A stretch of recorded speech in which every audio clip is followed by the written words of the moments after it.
Yesterday was the first time she said people wanted longer.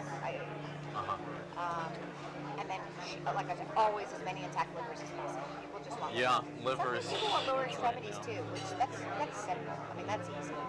I don't know what they're doing with it. I guess they want muscle.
Good afternoon. The Judiciary Committee will come to order, and without objection, the Chair is authorized to declare recesses of the committee at any time.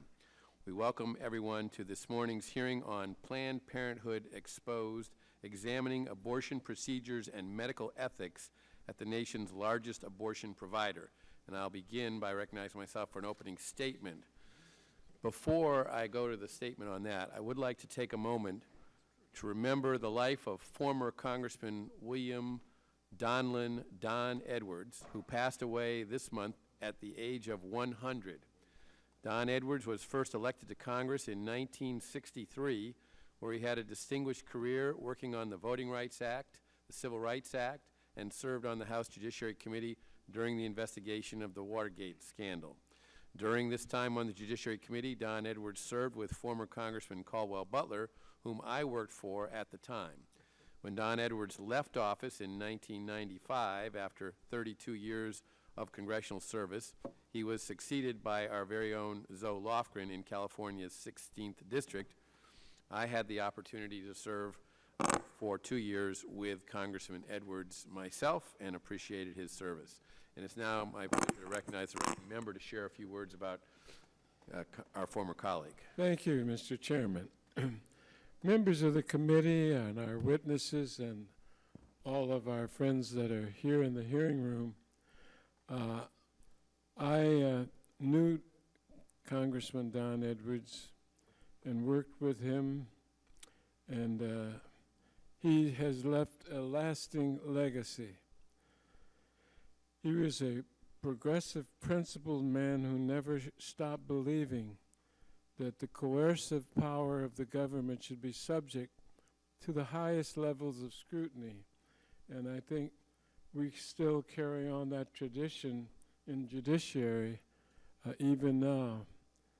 And he also wanted us never to forget that our government exists through the consent of the governed with the purpose of preserving and not eroding our rights.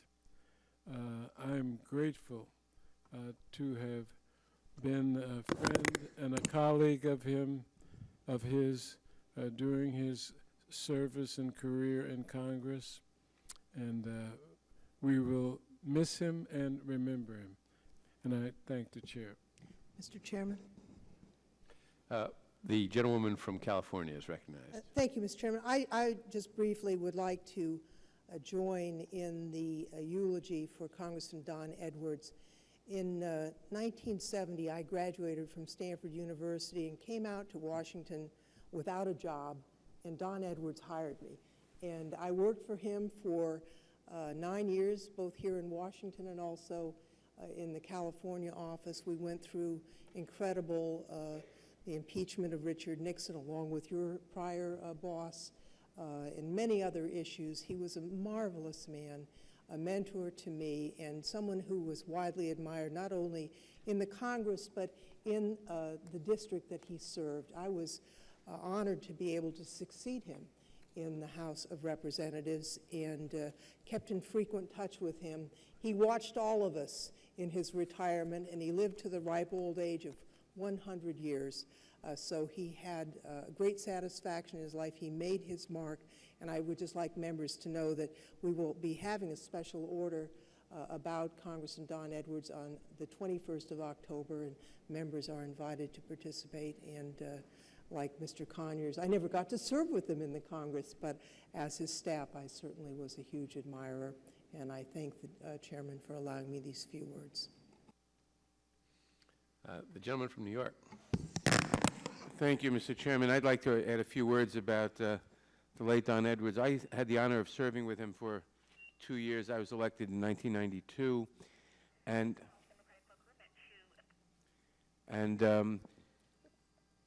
I knew of him well before I came to Congress. I knew of him as one of the leading defenders of civil liberties in the United States, and I greatly admired him from afar. When I came to Congress and I told the then Speaker, I was asked, what committees would you like to serve on? And I said, well, I'd like to serve on the Judiciary Committee. I was told that, well, if I wanted to serve on the Judiciary Committee, I had to get Mr. Edwards' approval as to my attitudes on civil liberties. And so I had an interview with him, and I must have satisfied his interest in my attitude towards civil liberties because he approved it, and I became a member of this committee. But such was the esteem in which he was held by the leadership that he was given, apparently, that prerogative with new members, and he richly deserved it. He was a leading voice for civil liberties for many, many years, and he served this country well, and we should thank him for that, thank his memory for that. I yield back. Chair, thanks, gentlemen, and now I'll begin my opening statement. And we have votes on the floor, but perhaps I and the ranking member can get our statements in before we go to vote. A child's heart begins to form 3 weeks after conception.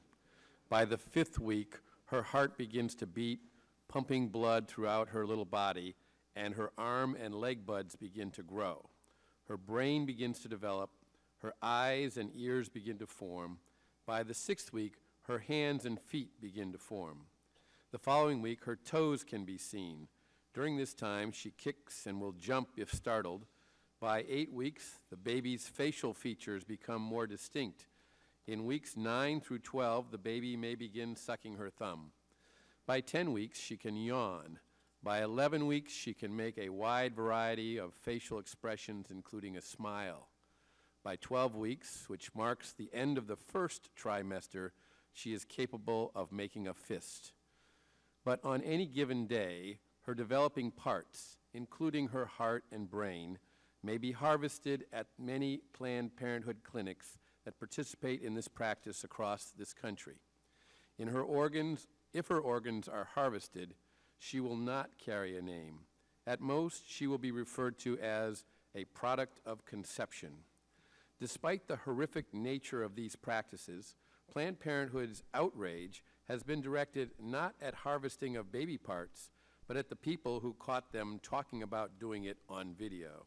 Indeed, Planned Parenthood argues that the videos released by the Center for Medical Progress are highly edited. But it is noteworthy to point out that the group hired by Planned Parenthood to review the videos found that their, quote, analysis did not reveal widespread evidence of substantive video manipulation, end quote. A second analysis, commissioned by Alliance Defending Freedom, reached a similar conclusion. According to that report, the recorded media files indicate that the video recordings are authentic and show no evidence of manipulation or editing, quote unquote. Today's hearing is about the content contained within the videos, including admissions made by Planned Parenthood officials that raise serious questions about the treatment of our nation's children who may be born alive following a failed abortion. For example, the Vice President of Planned Parenthood of the Rocky Mountains stated that in some cases, babies are being born intact. She further stated, sometimes we get, if someone delivers before we get to see them for a procedure, then they are intact, but that's not what we go for.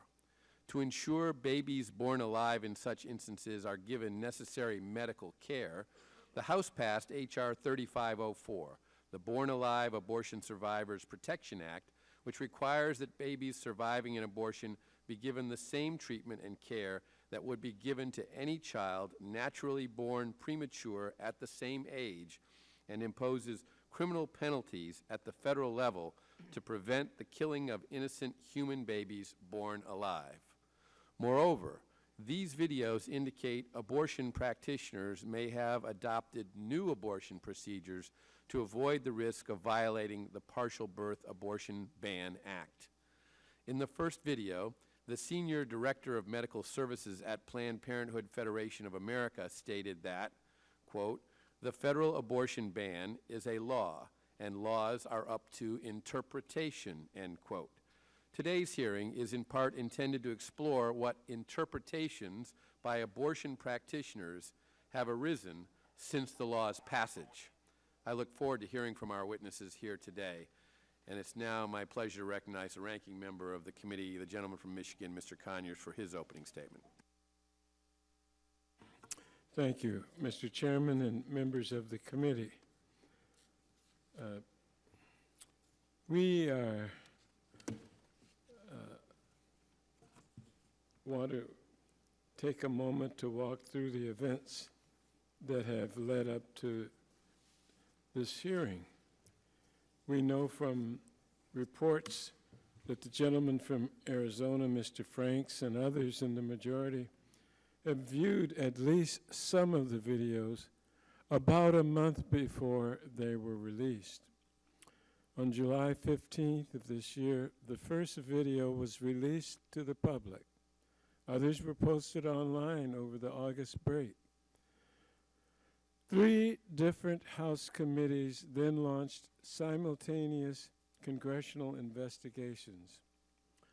On September 9th, this committee held its first hearing on the topic, at which the witnesses for the majority refused to discuss the videos at the heart of the matter. There have been since 2 other hearings on this topic, making this the 4th in the House in less than a month.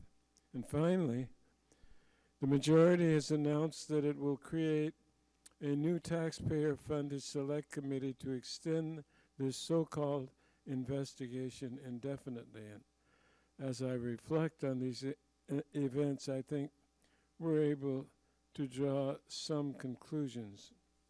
The first being that there's no evidence in the record whatsoever of illegal activity at Planned Parenthood.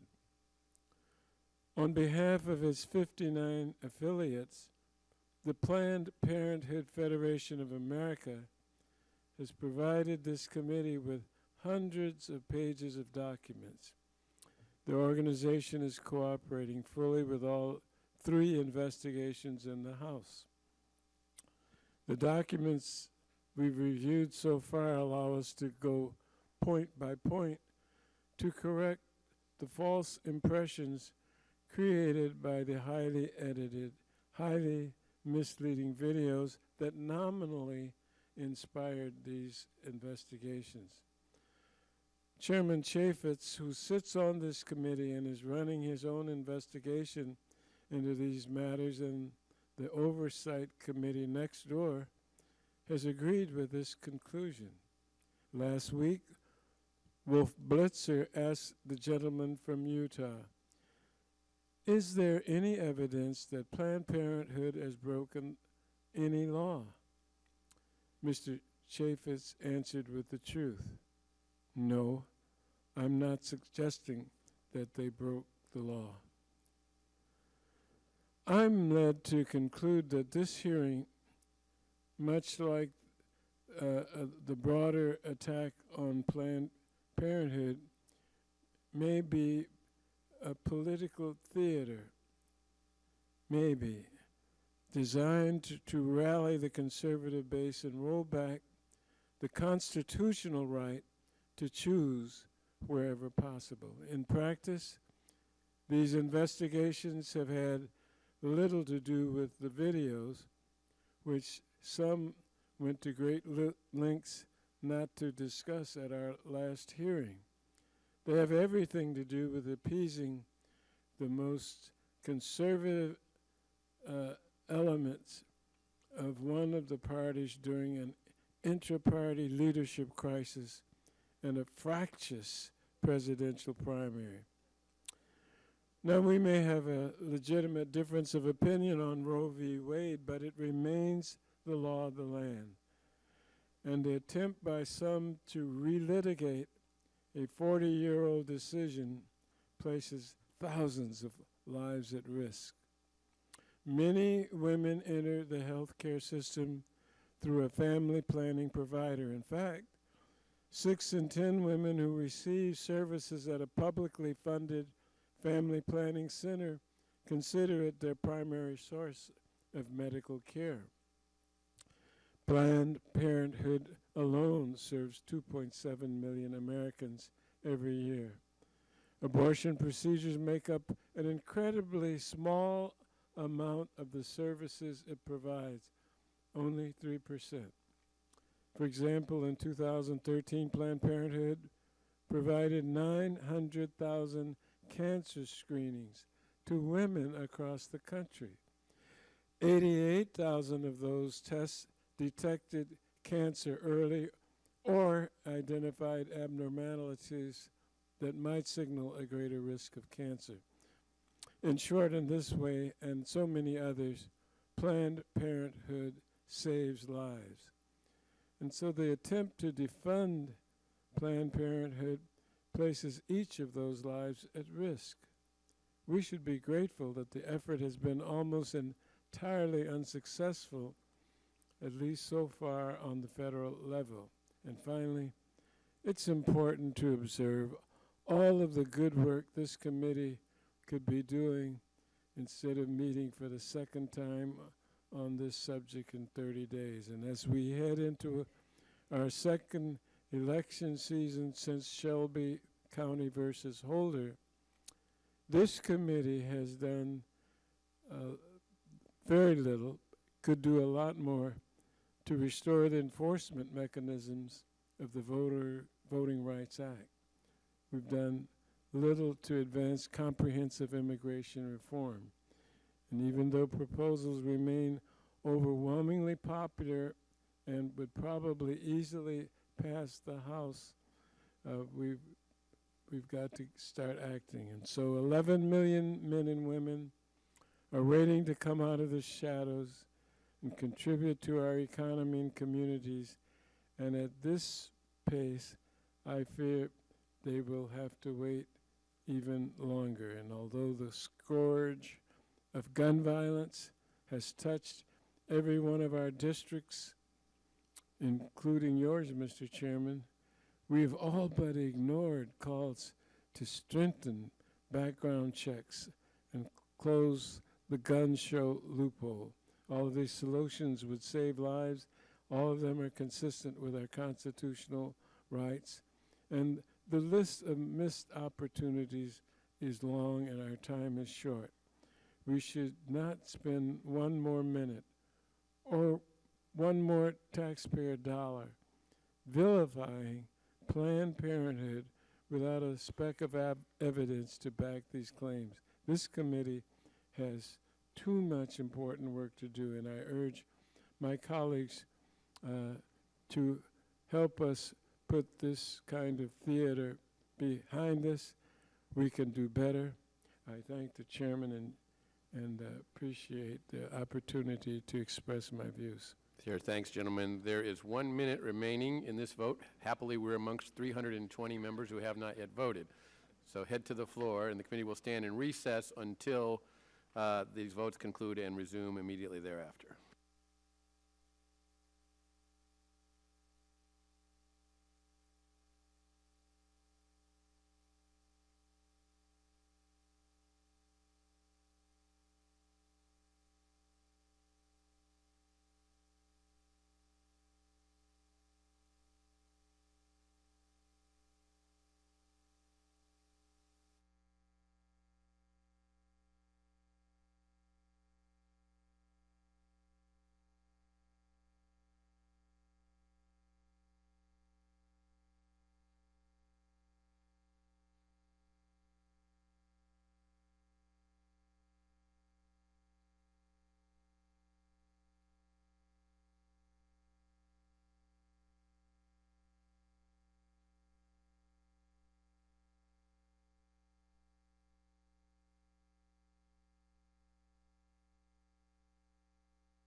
The committee will reconvene, and it's now my pleasure to recognize the chairman of the Subcommittee on the Constitution and Civil Justice, the gentleman from Arizona, Mr. Franks, for his opening statement.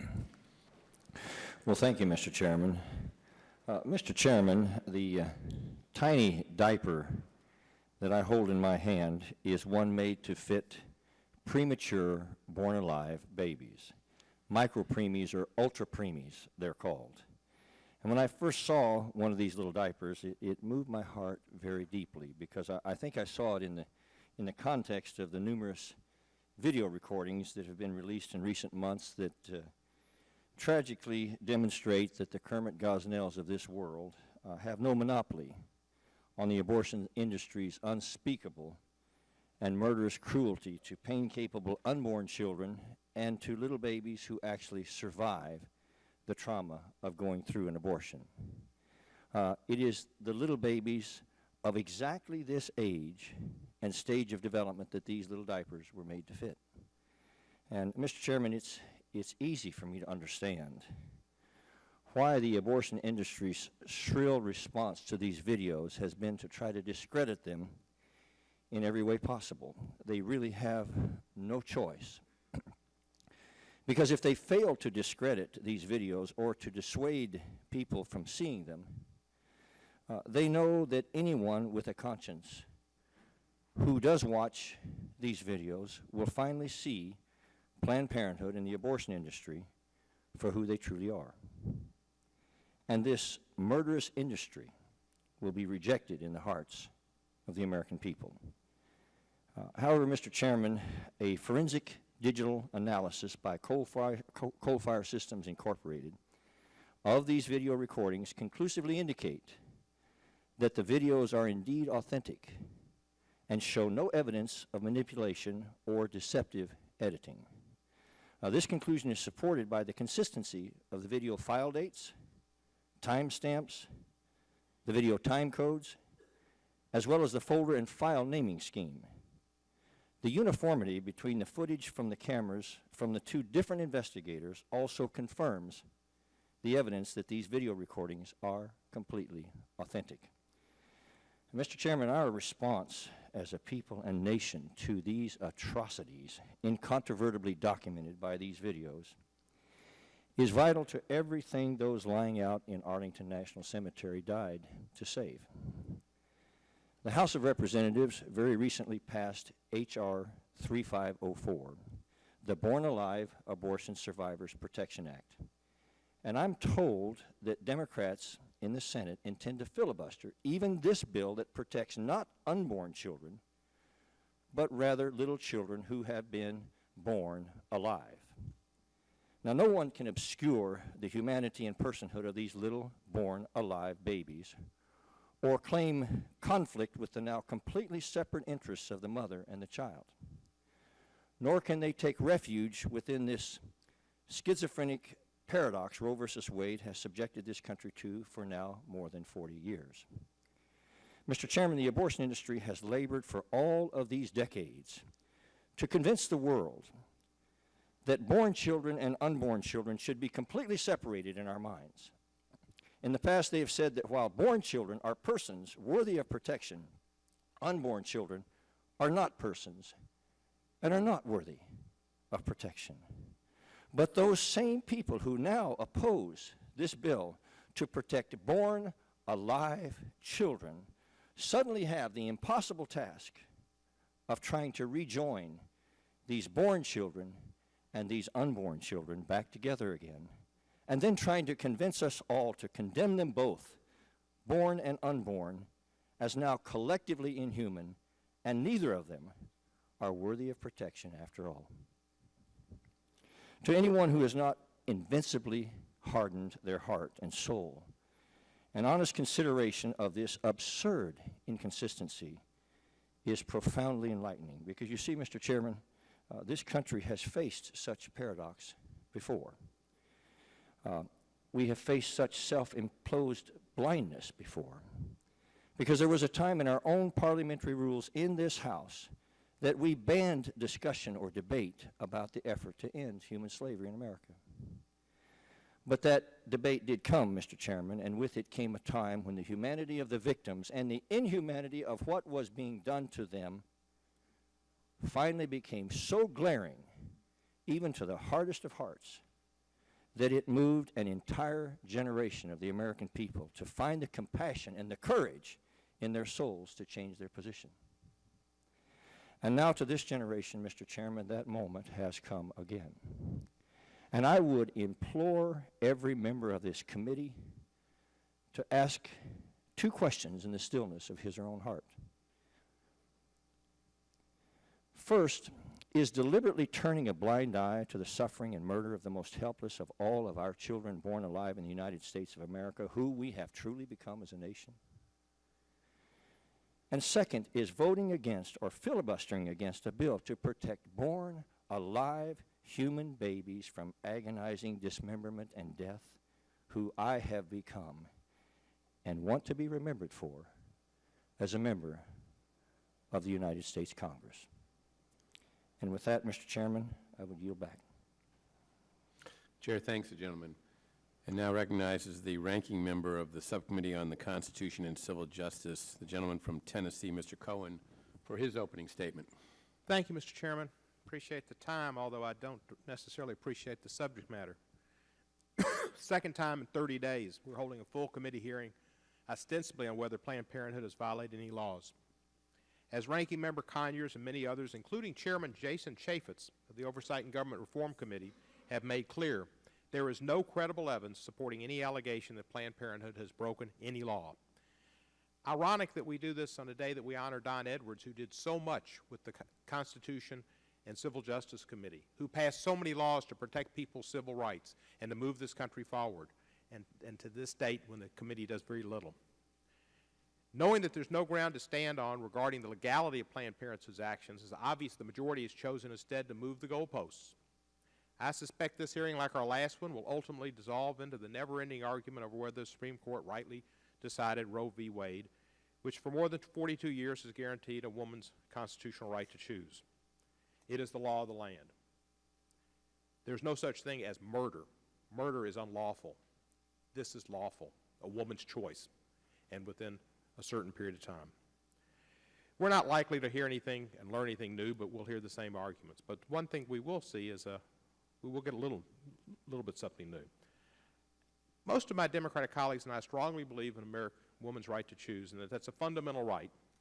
It's a pillar of women's equality, and the court got it right in Roe v. Wade. And I suspect most of my colleagues on the other side of the aisle believe the opposite. Different values, different backgrounds they have than I have. The court agrees with me.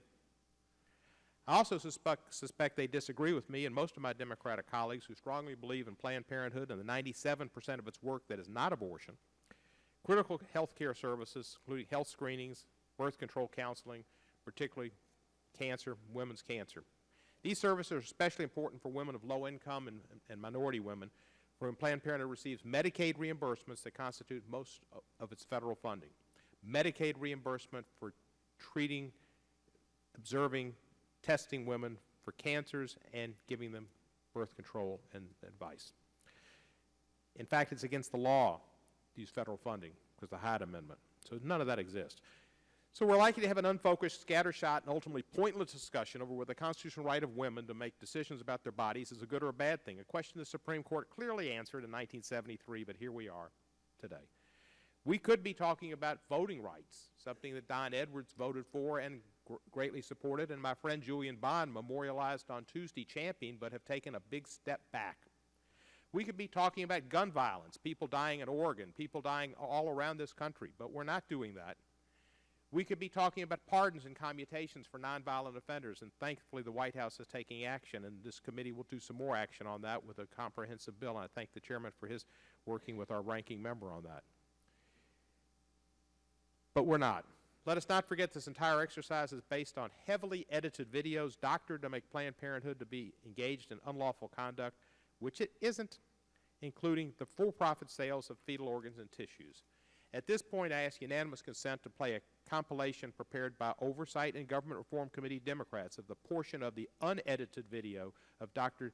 Deborah Nucatalo, portions that we do not see in the edited video in which she makes clear that Planned Parenthood does not sell tissue or organs for profit, and to enter that video into the record. Without objection, the video will be shown and made a part of the record. Thank you. And if we could start playing it at 30 seconds and end it at 1:55. Well, I guess we're going to start at the beginning.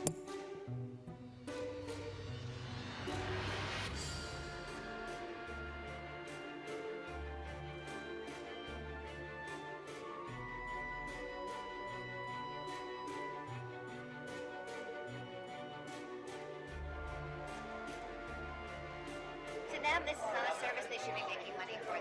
No one's going to see this as a money-making thing. We're not looking to make money from this. Our goal is to keep access available. We really just want that to be reasonable for the impact it has on the clinic.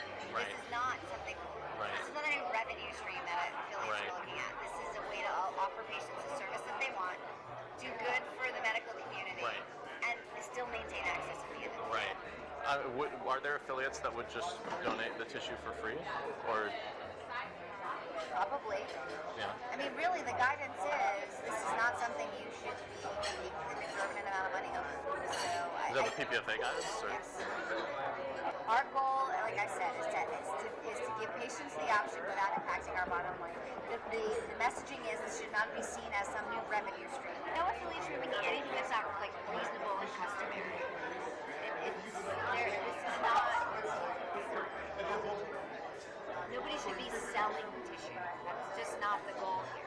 You know, and like I said, I mean, at the end of the day, what you're trying to do is say, if you were to take money out of the equation, which is what most affiliates are trying to do, how can we do this for you in the most beneficial way?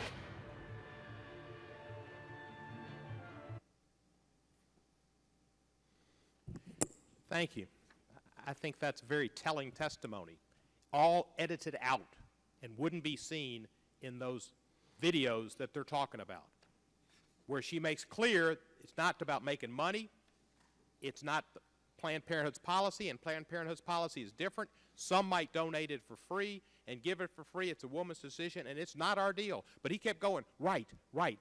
Like, stop saying this. This isn't what I want to hear. Last night, the Cubs beat the Pirates 4-0. They would have edited the game, take out the 4 runs, and we'd still be playing. And that would be as fair a presentation of the game as there has been on this video. This investigation of Planned Parenthood is based on false premises, one after another. It's time to stop wasting time, get on with meaningful work, and stop picking on women and trying to take their choice away. I yield back the balance of my time. The time of the gentleman has expired. We welcome our distinguished witnesses today, and if you'd all please rise, I'll begin by swearing you in. Do you and each of you swear that the testimony that you are about to give shall be the truth, the whole truth, and nothing but the truth, so help you God? Thank you. Witnesses may be seated, and let the record reflect that they all responded in the affirmative. And I'll now begin by introducing today's witnesses. The first witness is Dr. Anthony Levatino. Dr. Levatino is a board-certified obstetrician gynecologist. Over the course of his career, Dr. Levatino has practiced obstetrics and gynecology in both private and university settings, including as an associate professor of OB/GYN at the Albany Medical College. Our next witness is Ms. Susan Thayer. Ms. Thayer worked for nearly 18 years as the center manager of the Planned Parenthood Clinic in Storm Lake, Iowa. She was fired in December 2008 when she expressed concerns about webcam abortions. She has since become a strong voice for life and educates the public about abortion and specifically webcam abortions. Our next witness is Ms. Caroline Fredrickson. Ms. Fredrickson is president of the American Constitution Society. She has been widely published on a range of legal and constitutional issues and is a frequent guest on television and radio shows. Before joining American Constitution Society, Caroline served as the director of the ACLU's Washington Legislative Office and as general counsel and legal director of NARAL Pro-Choice America. Our final witness is Ms. Luana Stoltenberg. Ms. Stoltenberg is a public speaker for Operation Outcry, a ministry that seeks to educate the public about the devastating consequences of abortion. Ms. Stoltenberg is a resident of Davenport, Iowa. Welcome to you all. Your written statements will be entered into the record in their entirety, and I ask that you each summarize your testimony in 5 minutes or less. To help you stay within that time, there's a timing light on your table. When the light switches from green to yellow, you have 1 minute to conclude your testimony. When the light turns red, it signals that your 5 minutes have expired, and Dr. Levatino will begin with you. Welcome.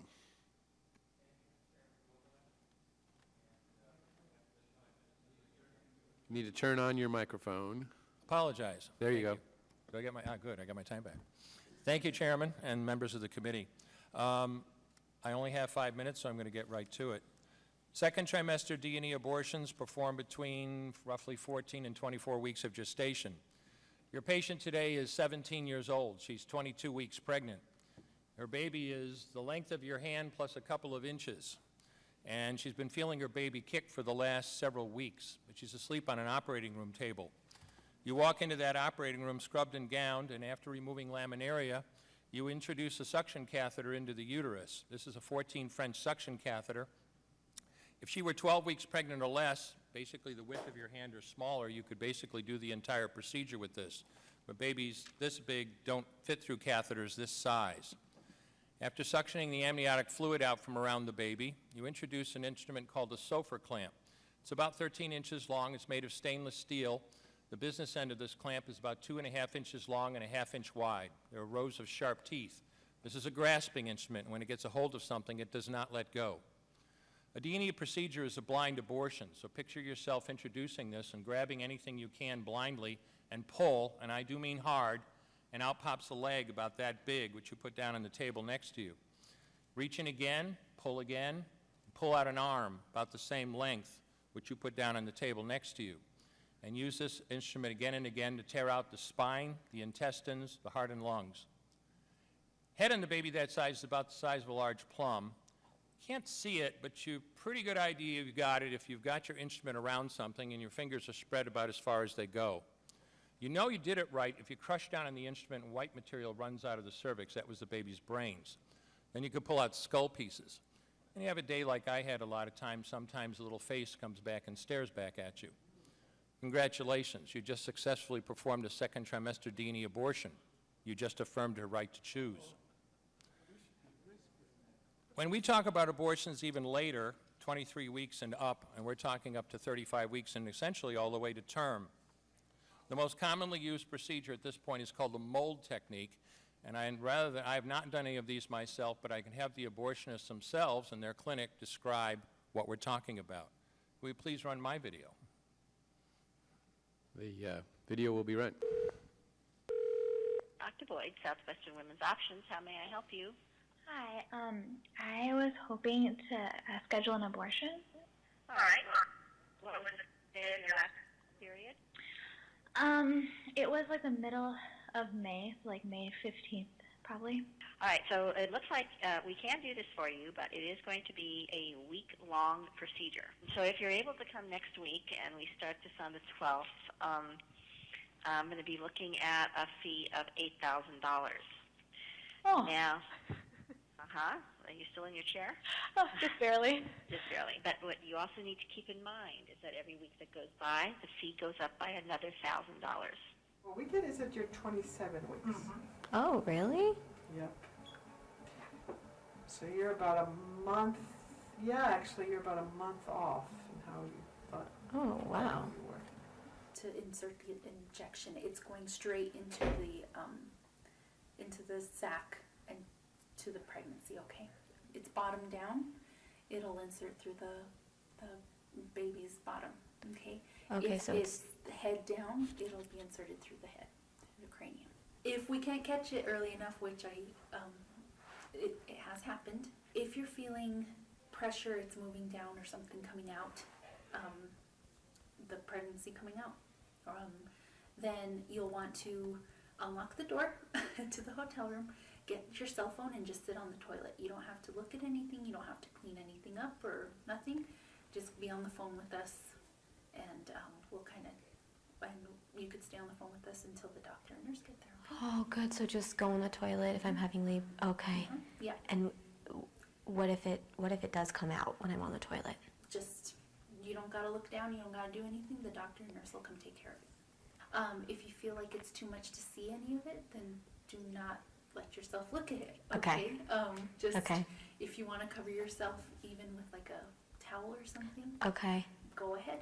If you're one of those lucky people that has no pain with contractions and all of a sudden you're like, something's coming out, you sit on the toilet Okay. and you call us and you unlock the hotel room and we come in and we take care of you. If I'm on the toilet Yeah. and it pops out and it's in the toilet, Yeah. what do I do? You would just sit there and you would stay there Okay. and you would not move until we come and get you. Okay. I mean, I don't have to worry about like You don't have to look taking at it out or anything, You don't anything. have to clean anything. You don't have to do anything. Okay. You Yeah. will do. We Okay. take care of everything. So for $10,000, a woman 27 weeks pregnant gets to labor alone, unattended, in a hotel room with no one there to watch her vital signs or otherwise attend her. And if her baby delivers into a toilet, her own dead son or daughter, so be it. Thank you.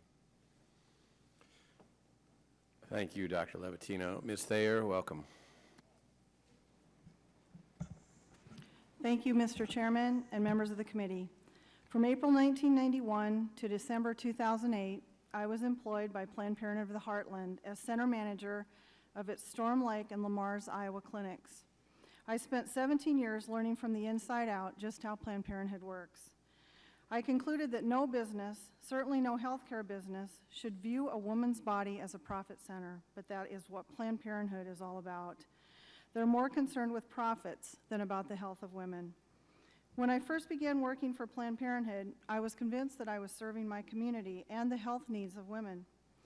As a parent of 5 children, including 3 adopted kids and a foster mom to 130 kids over the past 28 years, I didn't fit well into Planned Parenthood's corporate culture. Though during my initial interview I expressed concerns about abortion, I was hired and promoted by Planned Parenthood. I believed that I could help reduce abortion and serve women. Over time, I learned that I was wrong to trust Planned Parenthood. I'm here today because all people need to know the truth about Planned Parenthood.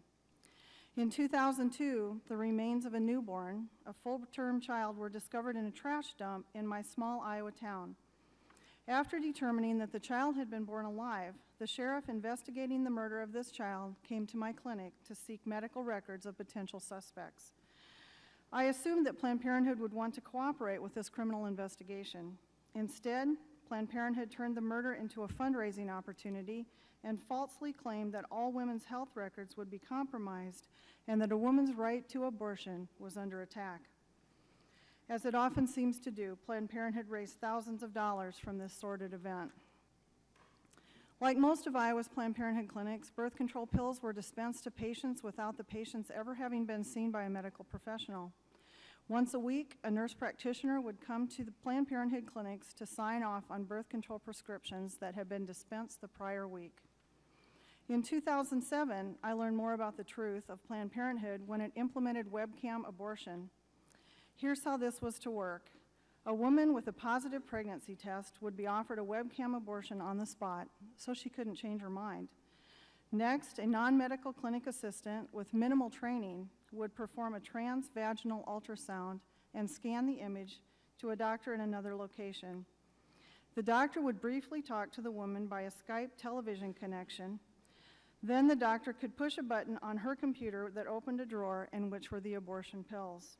The woman was told to take 1 set of pills at the clinic and then to complete her abortion, take the second set of pills at home 48 hours later. Planned Parenthood instructed its clinic workers to tell women who experienced complications at home to report to their local ER. The women were told to say they were experiencing a miscarriage, not that they had undergone a chemical abortion. Planned Parenthood cut its costs to the bone by performing webcam abortions with virtually no overhead. No on-site doctors, no real medical staff, very little equipment, and no expense for travel to a remote clinic. And yet it charged women the same fee for a chemical abortion as it did for a surgical abortion. Webcam abortion is obviously a big moneymaker for Planned Parenthood.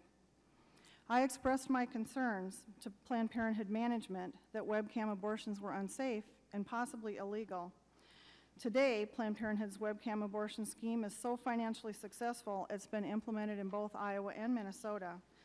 They touted it as the first in the nation and had plans to expand webcam abortion to every state. After I left Planned Parenthood, I realized that it had been fraudulently billing Iowa Medicaid's program. It had filed false Medicaid claims totaling about $28 million.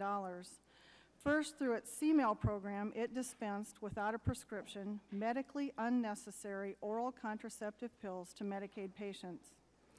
Second, it billed Medicaid for abortion-related services in violation of federal law.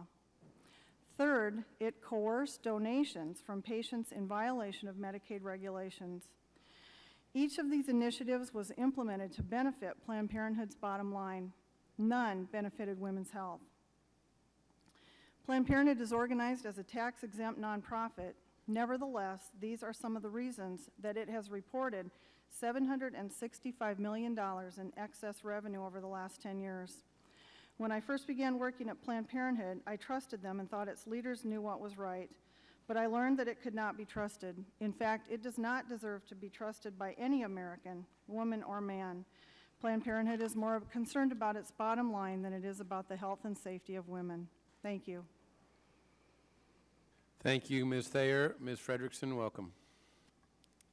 Good afternoon, Chairman Goodlatte and Ranking Member Conyers, and distinguished members of the committee. My name is Caroline Frederickson, and I'm the president of the American Constitution Society for Law and Policy. I am testifying today in my personal capacity and do not purport to represent any institutional views of the American Constitution Society. Thank you for providing me the opportunity to testify here today in response to this most recent attack on Planned Parenthood. Planned Parenthood is a nearly century-old healthcare provider that plays a critical role in securing the right to healthcare for millions of Americans.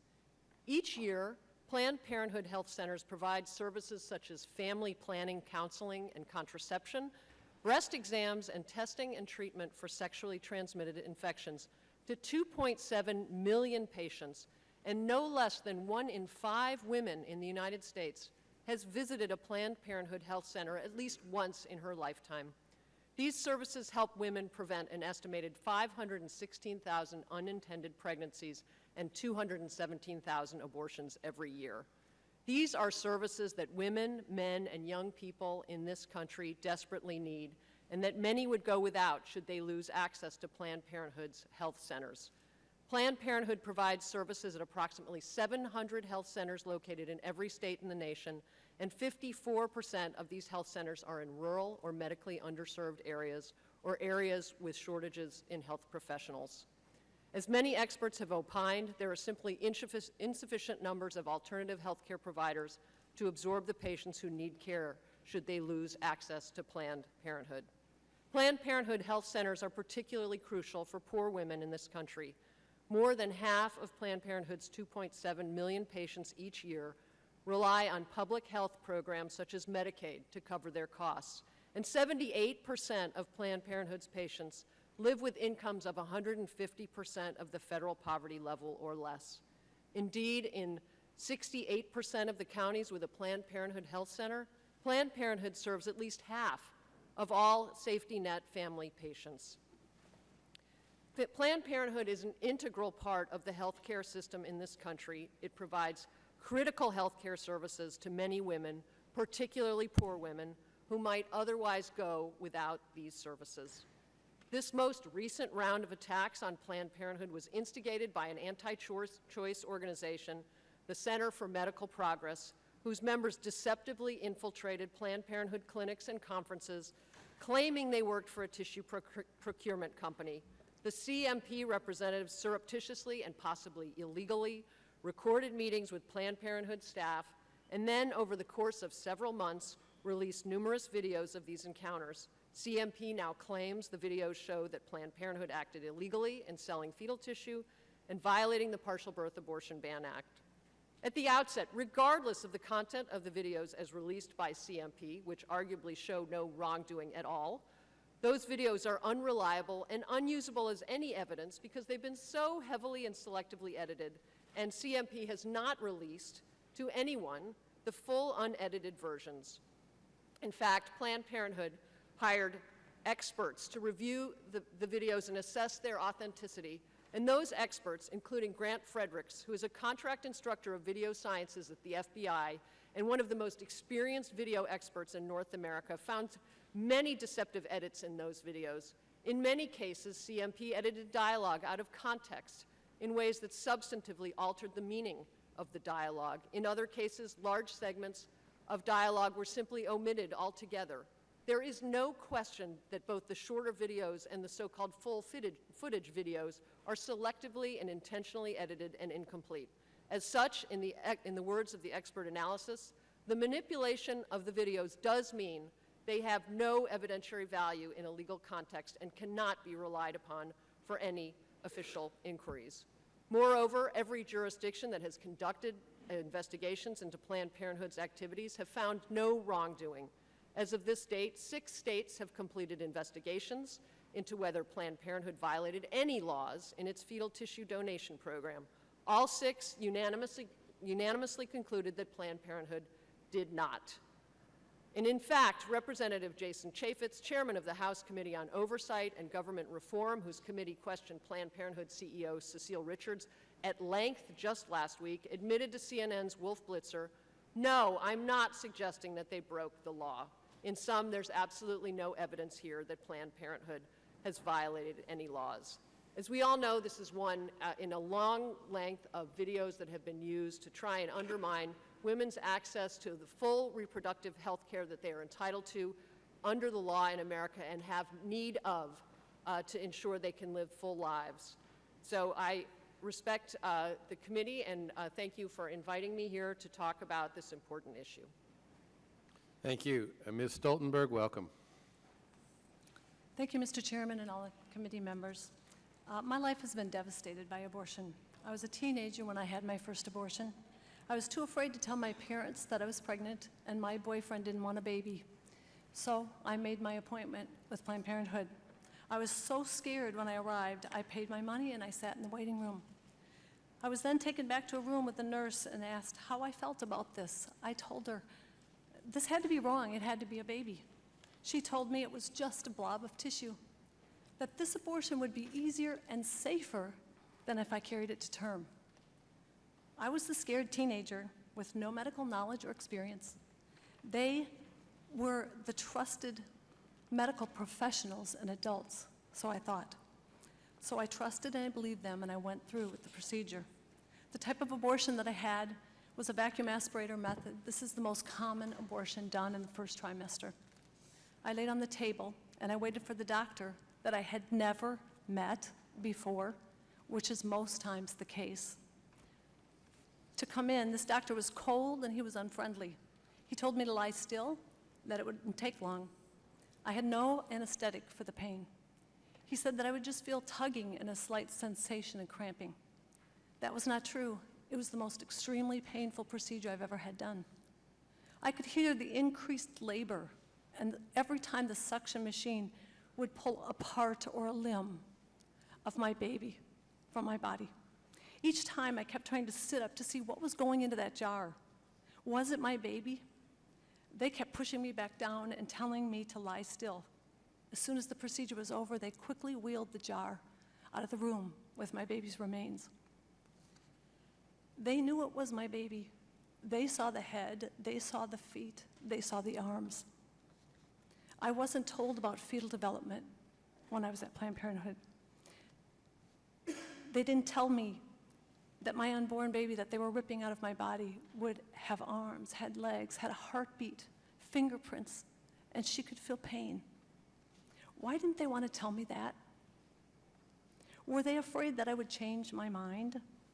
It must have been a wrong choice if, after knowing all the facts, I chose life for my child. On the way home, I was in severe pain. I laid in the back seat crying and bleeding profusely. And when I got home, I called Planned Parenthood, and I told them about the pain and the bleeding.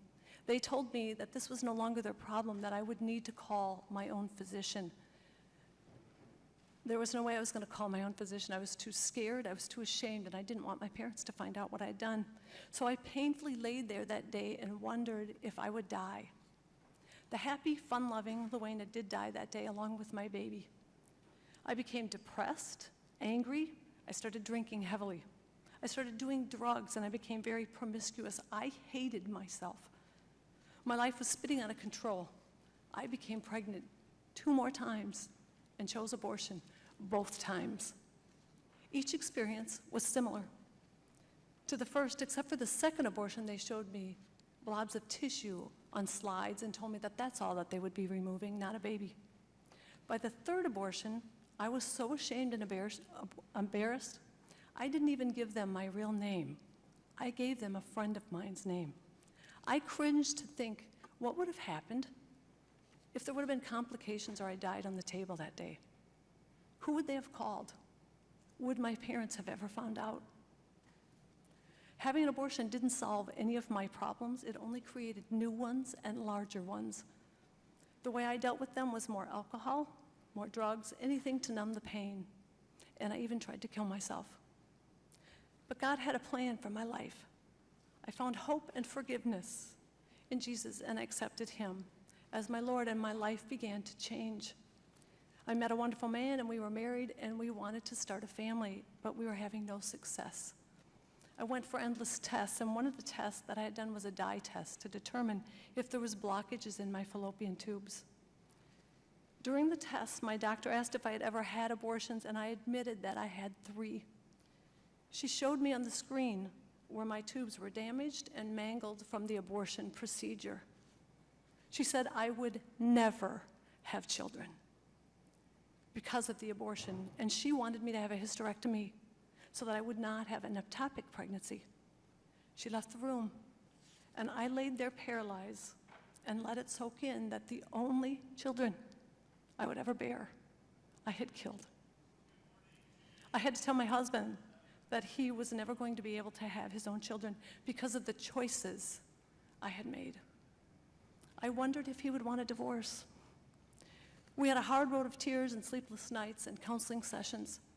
I learned to forgive myself and the abortion workers for not telling me the risks and the possibilities of infertility. I was angry that I was lied to and that I didn't get all the facts so that I could make the choice for myself.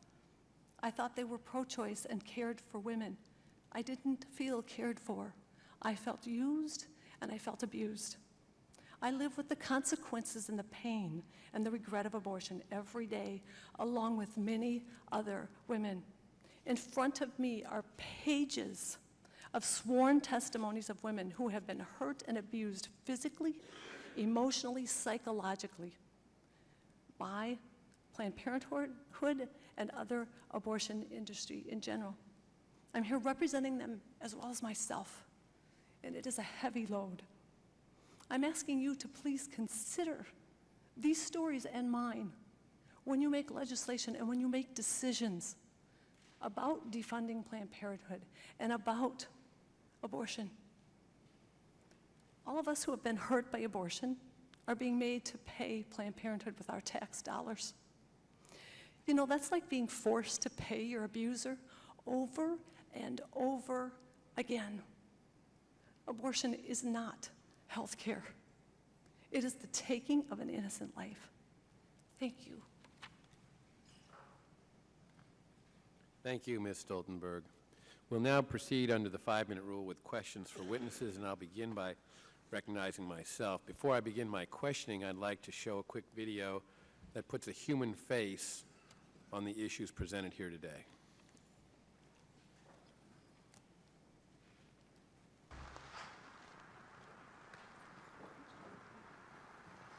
Was that crack? Was that just the little bits of the skull? Mm-hmm.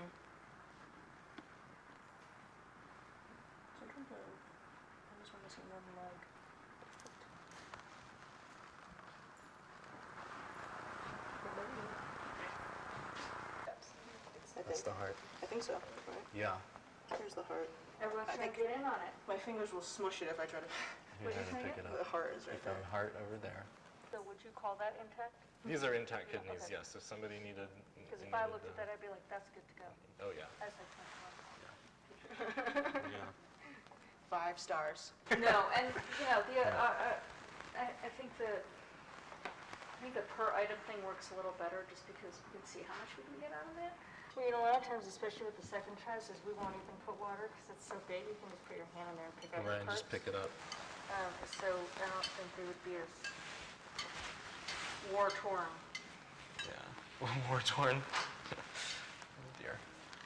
Well, here's some organs for you. They're all attached. Here's the stomach. Oops, sorry, these both of you. Heart. It's the stomach. A heart, and the kidney and adrenal. Oh, it goes in. Oh, There you they go. are. Yep. We got all of them right And there. another boy. Another boy.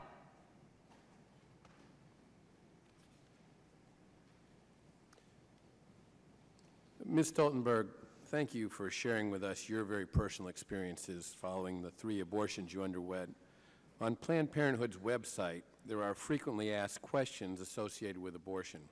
One considers whether there are long-term risks associated with abortion, stating, quote, safe, uncomplicated abortion does not cause problems for future pregnancies, and, quote, ultimately, most women feel relief after an abortion. Based on your experience, do you think these characterizations provide women with all the information they need about the risks associated with the abortion procedure they're about to undergo?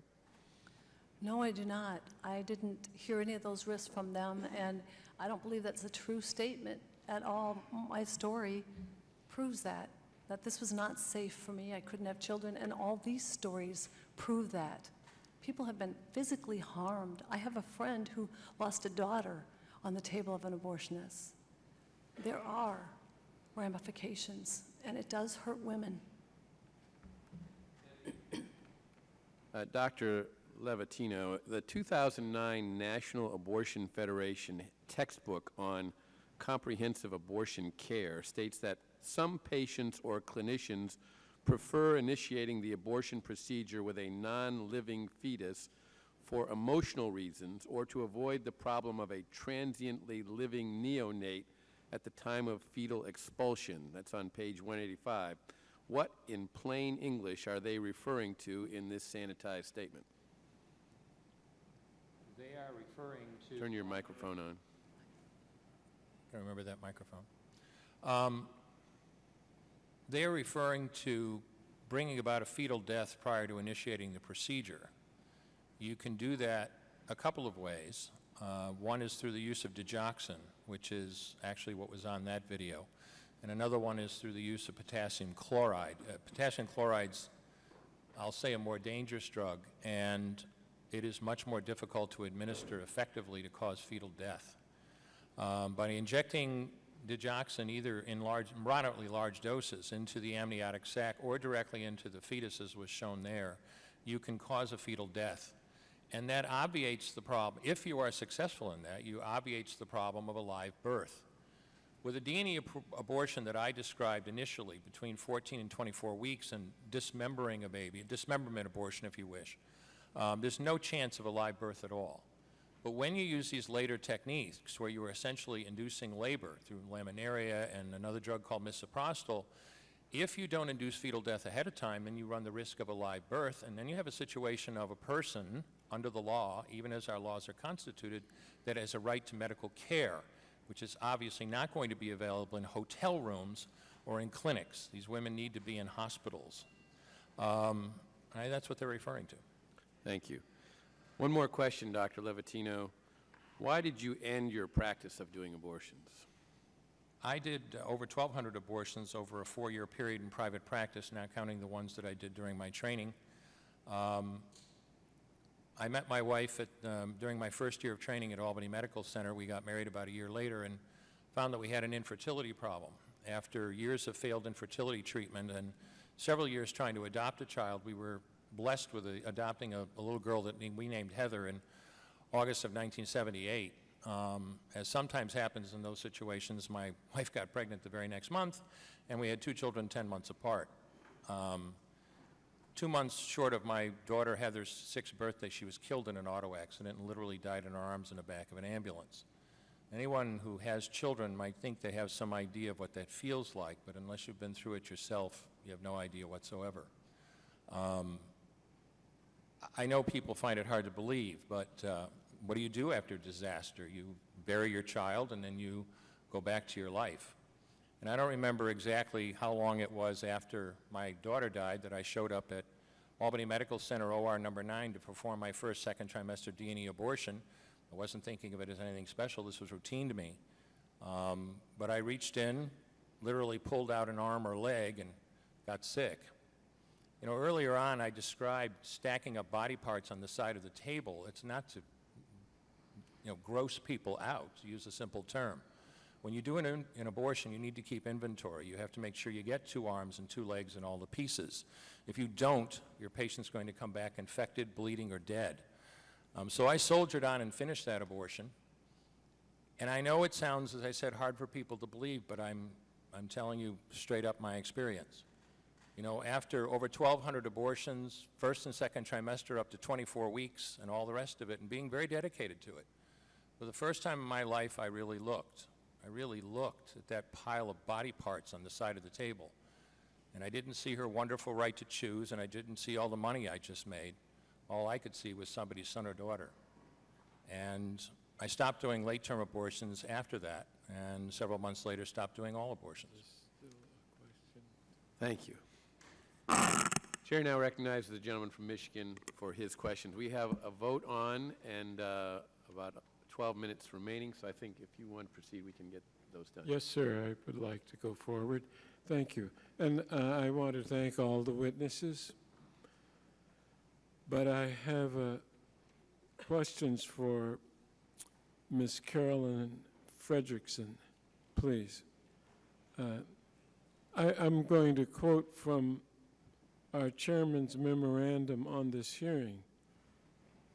Quote, "The purpose of this hearing will be to hear from witnesses on the issues surrounding the alleged acts of Planned Parenthood.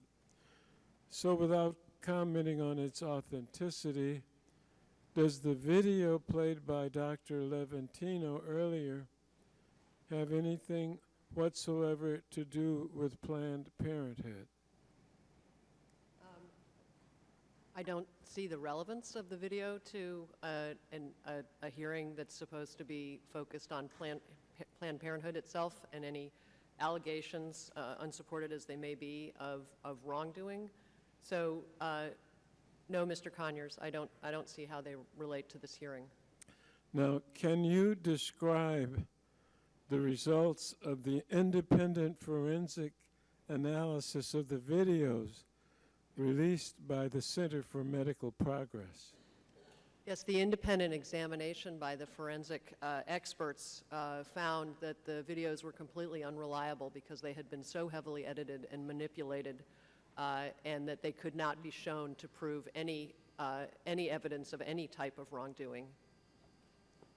Now, as you note, Ms. Fredrickson, in your testimony, 6 states, Missouri, Pennsylvania, Georgia, Indiana, Massachusetts, and South Dakota, have looked into allegations of wrongdoing at Planned Parenthood affiliates.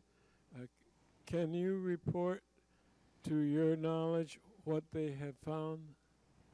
All of them found that there was no basis for any finding of any wrongdoing by Planned Parenthood, and so those investigations were dismissed.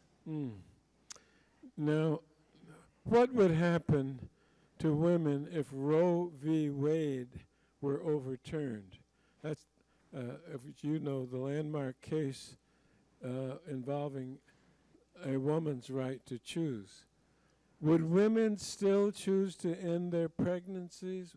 Would those procedures be safer than those provided by Planned Parenthood today?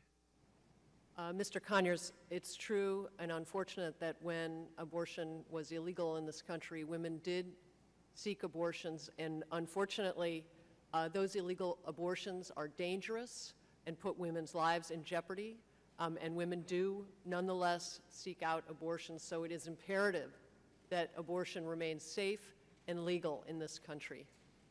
Now, thank you. Now, there's some who want to push to defund Planned Parenthood. Some have claimed that there are enough other clinics to absorb Planned Parenthood's patients if Planned Parenthood affiliates are forced to close their doors. Is that true? That has been described as actually ludicrous by people, experts in public health, who see that there is no way that these health centers could fill the gap that is provided by Planned Parenthood, which is an anchor for women's health care in America and is, in fact, the leading health provider of reproductive health care for women. Now, I'm just about through. Is there adequate capacity in the healthcare system to absorb all of Planned Parenthood's patients? No, there is clearly no capacity to absorb those patients. Those patients would unfortunately have their needs go unmet. They would be less likely to have family planning, counseling, and access to contraception, as well as to basic sexually transmitted disease testing and breast exams. And as a result, there would be more abortions in this country and not fewer. Thank you. And finally, what kinds of patients might be particularly harmed if those that want to defund Planned Parenthood were successful in their effort? Mr. Conyers, poor women, low-income women in this country, women in rural areas would be the ones who would suffer most from not having access to the critical services that Planned Parenthood provides. I thank you very much for your testimony, and I thank the chairman for the time. There are 6 minutes remaining in this vote, so the committee will stand in recess and reconvene immediately after the votes.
All your food is back for good.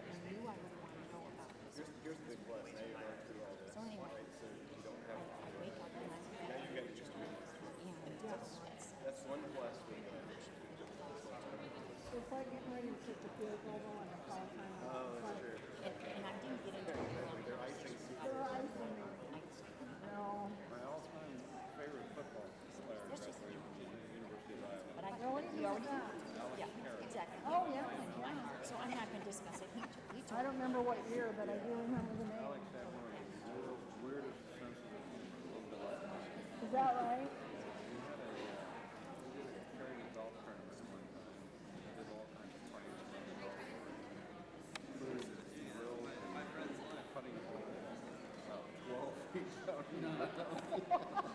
And people started. Watch the roots down. Well, they got scared because of that. Well, maybe they're sticks down there. That's funny.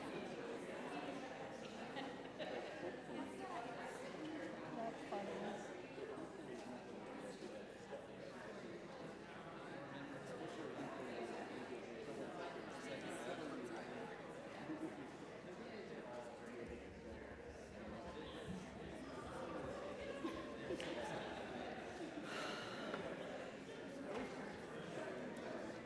So I'm told that that was the last, those were the last votes, so I think from here on out, we'll just get the questions.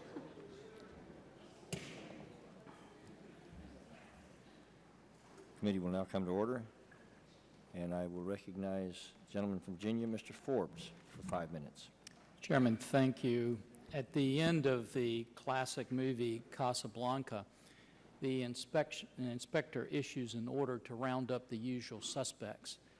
And every time our friends on the other side of the aisle have a horrific act that's done or alleged to be done by one of their allies, they issue a similar order to round up the usual excuses. We've heard them all here today. Don't believe your eyes and your ears and what you hear on the video. Look somewhere else. And for goodness sake, don't focus on this horrific act when you could be focusing on some other horrific act that people we like might have, or don't like, might have committed. This is just political theater. Somehow or the other, if you are sensitive and don't like the fact that an unborn child is torn apart limb by limb, you really aren't talking about that. You have some kind of massive attack on women in general. And don't look at the horrific act that this group might have done, because after all, they might have done some other good acts that weren't horrific. And excuses go on and on. And the reality is there is simply no point. There is nothing that our friends on the other side of the aisle would look at this organization and say, we might like you, but that's just too far, and we can't condone that. And Mr. Chairman, I would like to now show a video, since this seems to be the day of the video, if we could roll that. It's very rare that people doesn't have enough dilation to evacuate all the To bring the body cavity out and tackle all that. So then you're just kind of cognizant of where you put your crossbears. You try to intentionally go above and below the thorax so that, you know, we've been very good at getting heart, lung, liver, because we know that so I'm not going to crush that part. I'm going to basically crush below, I'm going to crush above, and I'm going to see that get out intact. Now, Mr. Chairman, we've heard a lot today about editing of videos. There's no evidence, Ms. Fredrickson, I think that you have at all, that this video has been edited or anything has been added to it. So the procedures that were discussed in there of crushing an unborn child in more than one place, so an unborn child, by the way, that has a heart, a lung, and a liver that's so well developed that Planned Parenthood would want to save the heart, the lung, and the liver, but would not want to save the life that created it. Just one simple question, is that procedure too brutal for you? Well, sir, I'd like to respond by saying that as you started describing this as political theater, I'd like to reiterate that this is... No, ma'am, you can do what you want. If you don't want to answer the question, no, but you're not going to run the clock out on me. I'm going to say that yes or no, is it too brutal? I know you don't want to answer that. Ultimately, this is an attack on women's ability That may to be, make but personal I've got decisions. 5 minutes. You can answer it or not. Do you feel that procedure is too brutal? And I understand if you don't want to answer it, but can you say whether you feel it's too brutal or not, yes or no? Sir, I feel abortion should be safe and legal. Is that procedure too brutal? I am not a doctor, and I can't Okay, comment on... let me ask you this question. If you had a small dog and you had to put that dog to sleep, would you think it would be too brutal for the veterinarian to crush that dog in 2 different places? I trust women and their doctors to determine what are the best... Let the record show that medical Ms. Fredrickson would not answer the question. Dr. Levantino, is that too brutal? Every abortion involves the destruction of human life.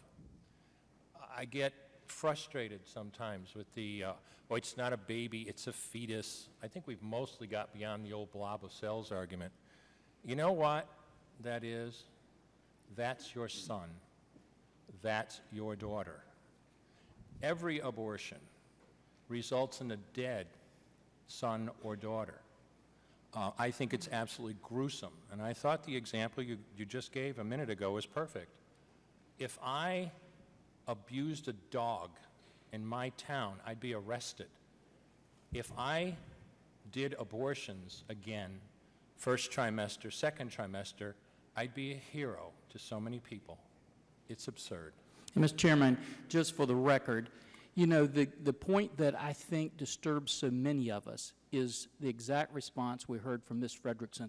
They won't say that any procedure is too far or not enough or is too brutal, and that's the purpose of these hearings, because there's a big difference between saying there may not be a law to protect against something that may not be illegal, and to say there was no wrongdoing done, because I think what we heard on that tape was wrongdoing. And with that, Mr. Chairman, I yield back.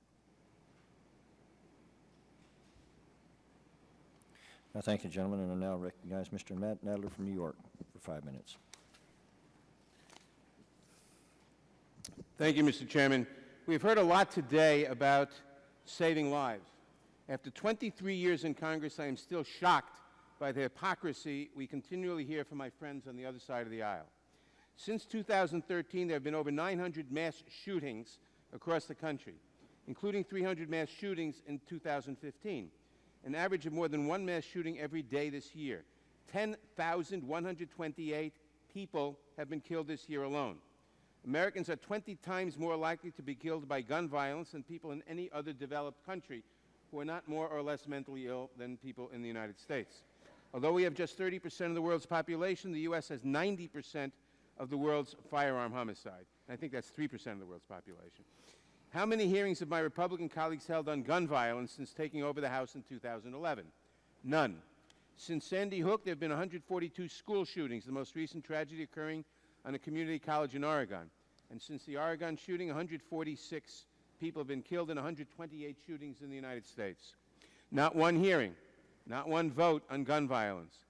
For comparison's sake, 2 months ago, an extremist liar released a series of heavily edited and probably illegal videos filled with lies about Planned Parenthood, an organization that has been providing comprehensive, compassionate health care to women for a century. In the last 30 days, the House has opened 3 official investigations, spent countless hours in committee hearings, and just yesterday voted to establish a 4th investigation through a special select committee. We have taken 20 votes this year alone restricting women's access to health care. This very hearing is the committee's 2nd in 30 days on Planned Parenthood, despite the fact that this entire farce is knowingly based on lies. If my colleagues had even one shred of evidence that Planned Parenthood had broken any laws, they would have gone to a state or federal prosecutor right away. But they didn't, and they don't. Perhaps that's why one of my Republican colleagues, Mr. Chaffetz, announced on TV just last week that there is no evidence Planned Parenthood has broken any laws. Imagine how many lives we could save if my colleagues devoted even 1/2 of that attention to stopping the epidemic, and it is an epidemic, of gun violence in this country. My colleagues will claim that we cannot possibly take any action on gun violence because the right to own a gun is protected by the Constitution. It's a very funny argument coming from the other side in light of this shameful hearing. You know what else is protected by the Constitution? A woman's right to access abortion and to make her own choices about her health care and whether to get an abortion. Yet the same colleagues who refuse to take any action on gun violence have no problem tossing the Constitution out the window to impose their own moral opinions on all American women. Measures passed at the state and local level put unbelievable restrictions on a woman's right to access an abortion. Women must endure invasive tests and exams, wait 48 hours before they can undergo the procedure, take time off from work to visit the one facility in the state where abortion is still available, and endure endless badgering and even assault from protesters any time they try to enter a clinic they have a constitutional right to enter. They must face regular shaming from the Republicans on this committee, almost all men I may add, for making the choice to exercise their constitutional rights. Yet there are no such restrictions for acquiring a gun.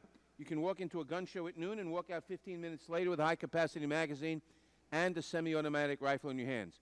No background check, no ID, no way of making sure the gun purchase is going to someone with the proper safety training and with no history of domestic violence. Imagine if we made people jump through the same hoops to buy a firearm as they do for having an abortion. Imagine the invasive questions about why are you getting the gun and whether or not you've considered all your options. Imagine the only way to get a gun was to prove through a police report that you've been raped or assaulted in the past, or have a lawyer certify that your life is in imminent physical danger unless you get a gun. Think about being shamed and shouted at and forced to look at graphic images of gun violence as you walk into a gun shop. That outrage you feel, that nagging feeling that the government has no right to put any restrictions on your constitutional right, that is what a woman feels every time she tries to make a decision about her health and about whether or not to access her constitutional right to an abortion. Until this committee is ready to face the real crisis of gun violence in our country, to take a firm stand that enough is enough and that it is time for real action, these proceedings will remain a hypocritical farce. Ms. Frederickson, are you aware that the Center for Medical Progress obtained its nonprofit status from the IRS by representing itself as a nonprofit based on biomedical research, and they did not indicate their political activities in their application? And is this a fraud? Is this illegal to provide false information to the IRS? Mr. Nadler, yes, to your first question, they did indeed. Use your mic. They did indeed make that application, and I do believe it is a fraud and illegal. Thank you. My last question is, at the moment, 3 House committees and 1 Senate committee are investigating Planned Parenthood. The majority has proposed using taxpayer dollars to establish a select panel that would launch its own 5th investigation. What do you make of the fact that the majority has committed these resources to attacking Planned Parenthood and almost none to investigating alleged illegal activity at the Center for Medical Progress? Well, I think it indicates that the true agenda here is to undermine women's right to make personal decisions in consultation with her doctor and her family and exercise her constitutional rights to choose her own health care. As do the testimony of 3 witnesses who have nothing to say about Planned Parenthood, but have to say about about abortion generally. Thank you very much. I yield back. Now recognize the gentleman from Iowa, Mr. Keene. Thank you, Mr. Chairman. I thank the witnesses for your testimony here today, and I just listening to the gentleman from New York about the same hoops to buy a firearm as there is to get an abortion. I'd suggest instead in this city, for example, it's probably much easier to get an abortion than it is to buy a gun or to possess one or to transport one. And that's true also in many cities, including Chicago, for example, where we've seen a lot of death and desecration that comes from violence there that doesn't seem to be troubling the minority party either. But I'm looking through your testimony, Ms. Frederickson, and I noticed there that in your testimony you say that you list the numbers of life-saving breast exams, the number of women whose cancer was detected early, 500,000 exams, 88,000 women whose cancer was detected early. Very likely did save lives in doing that. I didn't notice, it also that it had prevented an estimated 516,000 unintended pregnancies and 217,000 abortions every year. I hadn't seen Planned Parenthood produce a number that actually took credit for the number of abortions prevented, or excuse me, the number of abortions prevented. Neither did I see in this testimony the number of abortions that Planned Parenthood does in a normal year. Could you tell me what that number would be? I believe the number is about 350,000 per year. And what would the typical price be for a typical abortion? I do not know. I do not work for Planned Parenthood. And could I just then state, I will, off of their website, $1,500. And when I punched that through my calculator, it was 340,000 was the number I used, rather than 350, but we're in the ballpark. And at $1,500 each, that turned out to be $510 million. And $510 million happens to be very close to identical to the exact number of the appropriations that would go into Planned Parenthood should the appropriations go forward, which it has out of this House at least for a couple of months. And it's hard for me to accept the idea that this is a nonprofit organization, and I would turn to Ms. Thayer. And your testimony spoke to that. Seeing those kind of numbers, Ms. Thayer, could you be convinced that Planned Parenthood is nonprofit? Officially, Planned Parenthood is a nonprofit, but their main concern is really their bottom line. We would have monthly managers meetings via the very webcam system that they installed to do the abortions. And on a spreadsheet, they would have our goals, our quotas for every single service and supply that we had. If we met our goal, that square would be green. If we were 5% below, it would be yellow. And if we were 10% below our quota, it would be red. And we would have to have a corrective action plan on how to correct that.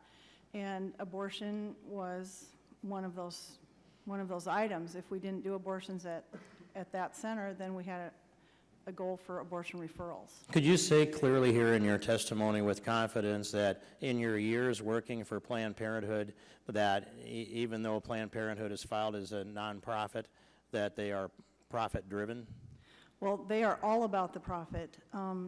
For example, they purchase birth control pills for $2.98 a cycle, bill the Iowa taxpayers $35 a cycle, are reimbursed a little over $26, and then they solicit from the very women that Ms. Fredrickson referred to as very low income, at or below poverty level, a $10 donation per cycle for each pill that goes out, each cycle of pills.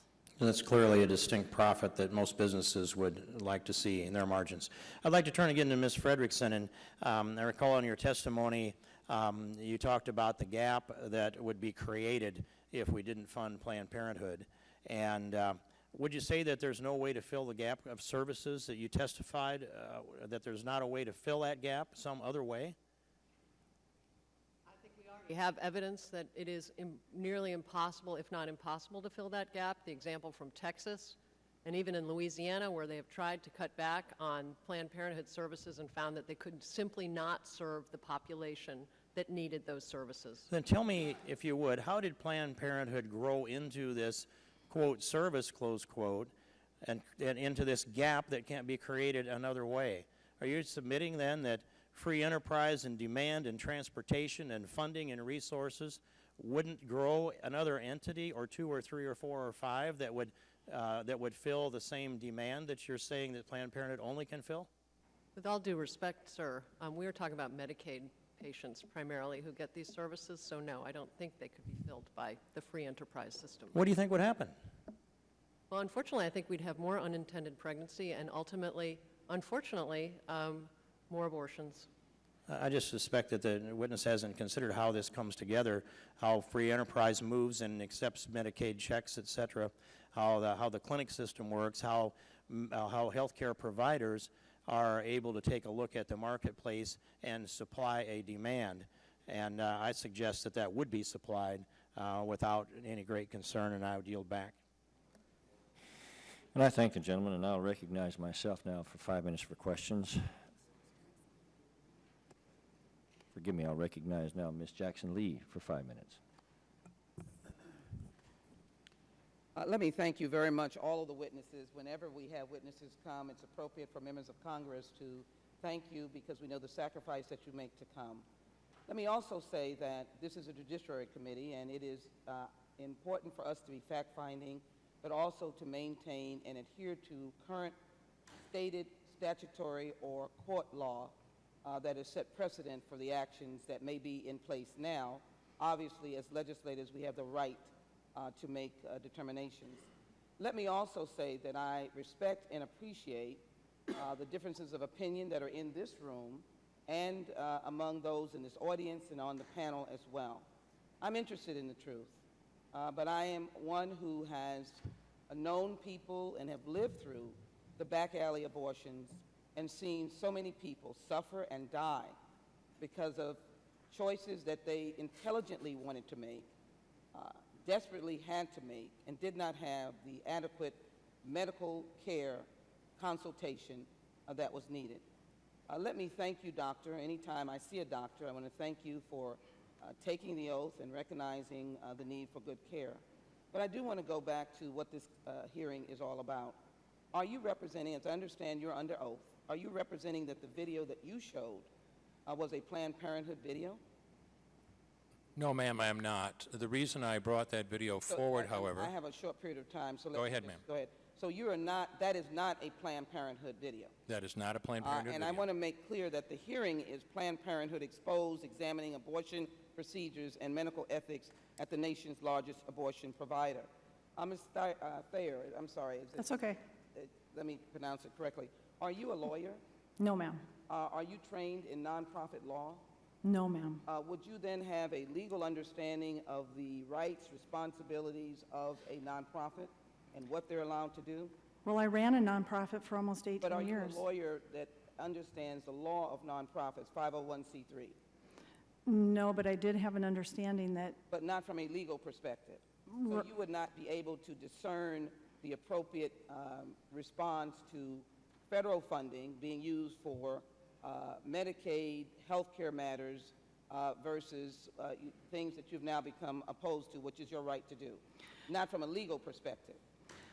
One of my biggest concerns was why they were soliciting donations, requiring donations from Medicaid-eligible women, and I knew that that wasn't right. Well, is that something that you are submitting into the record? Do you have some statements from the Medicaid women that were solicited?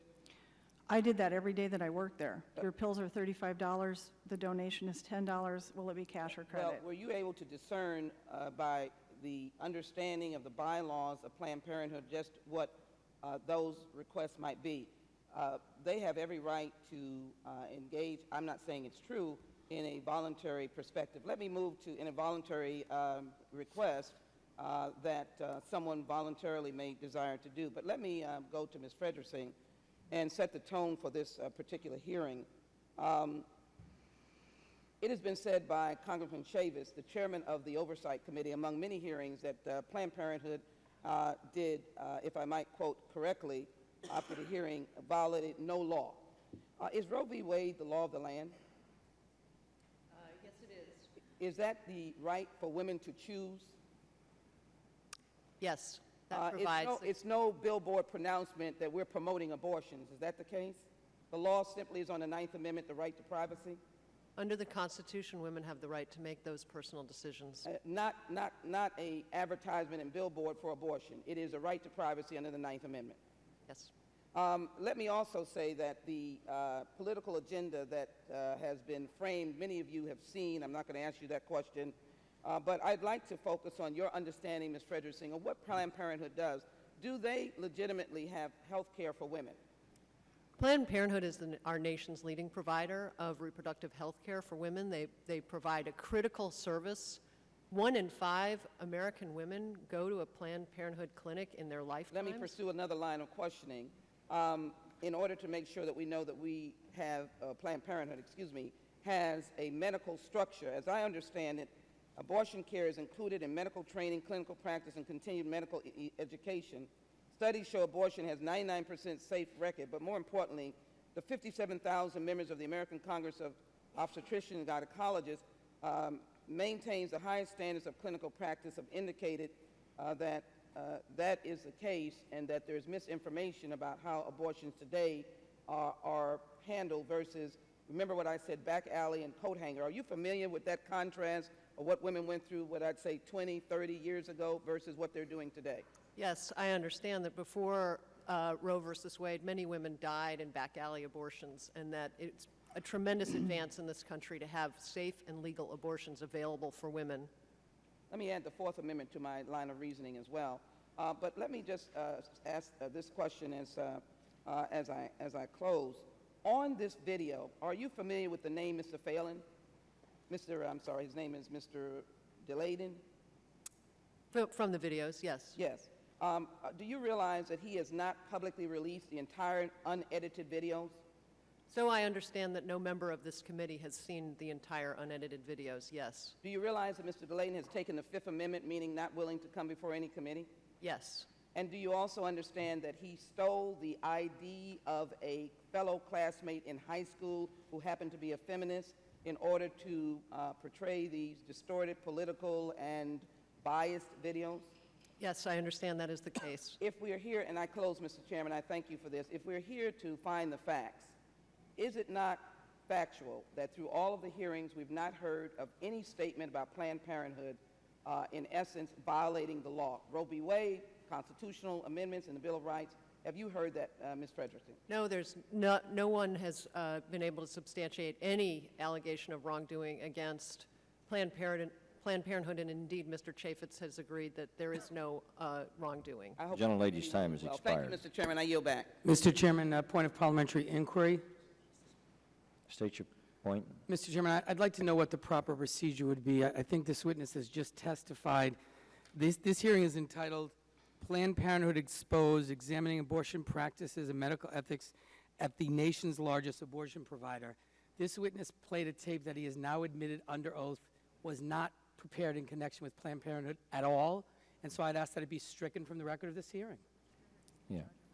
The chair is the judge of relevancy here, and the gentleman had suggested Well, Mr. Chairman, it was presented to a committee having a hearing on Planned Parenthood with the clear implication that it was relevant to the hearing. It's not. I make a motion to strike it from the record. Well, would you also include in your motion, the gentleman from New York's testimony on gun control? New York's testimony was relevant. My motion is on the recording that Dr. Leventon presented that he admitted has nothing to do with Planned Parenthood. I've made a motion, Mr. Chairman. Mr. Ladler made his motion about, his comments about guns almost entirely. Mr. Chairman, point of order. I've made a motion that be stricken from the record of this hearing as irrelevant to a hearing on Planned Parenthood, and I'd ask for a vote on my request.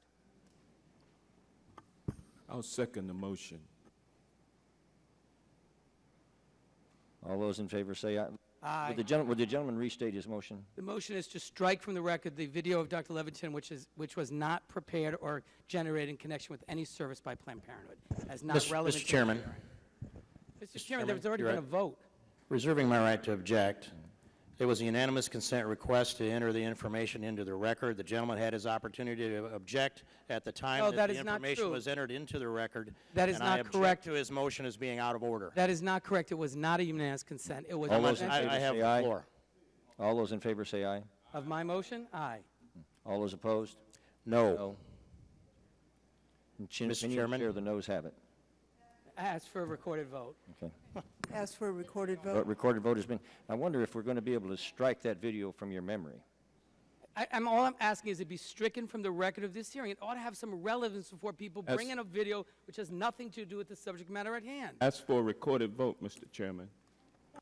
Recorded vote has been asked. The clerk will call the roll. Hey, somebody needs to ask.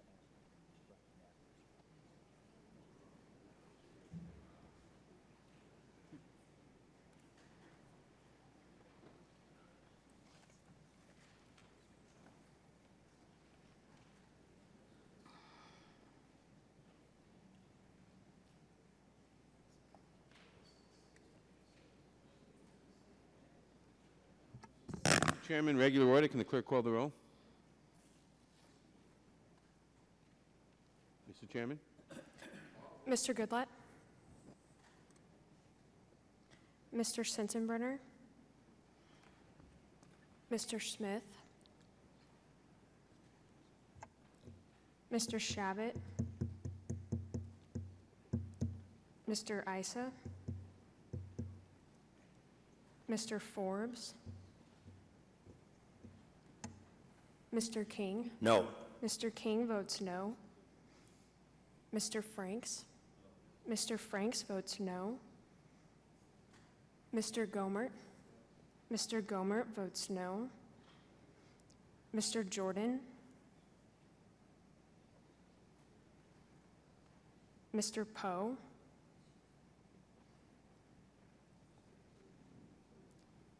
Mr. Chaffetz? Mr. Marino? Mr. Gowdy? Mr. Labrador? Mr. Farenthold?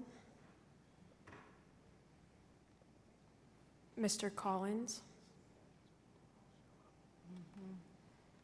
Mr. DeSantis?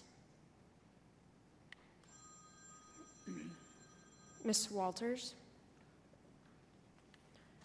Mr. Buck? Mr. Ratcliffe? Mr. Trott?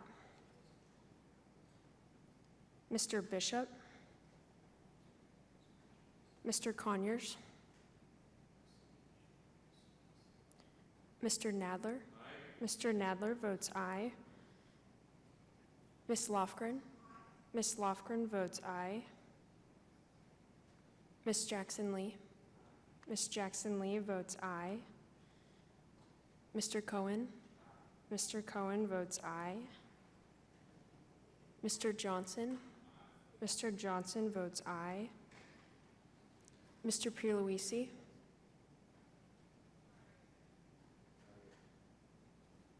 Ms. Chu?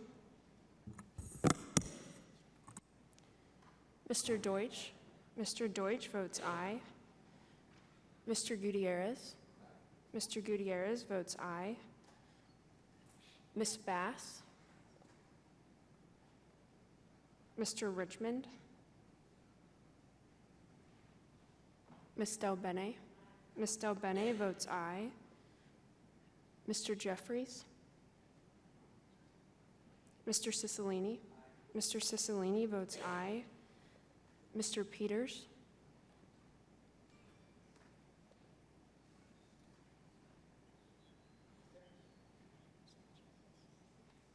Mr. Chaffetz? Mr. Chaffetz votes no. Gentleman from Virginia? No. Mr. Forbes votes no. Regular order, results, please. Mr. Mr. Labrador? Mr. Labrador votes no. Louis. Regular order, can we have the result? Mr. Chairman.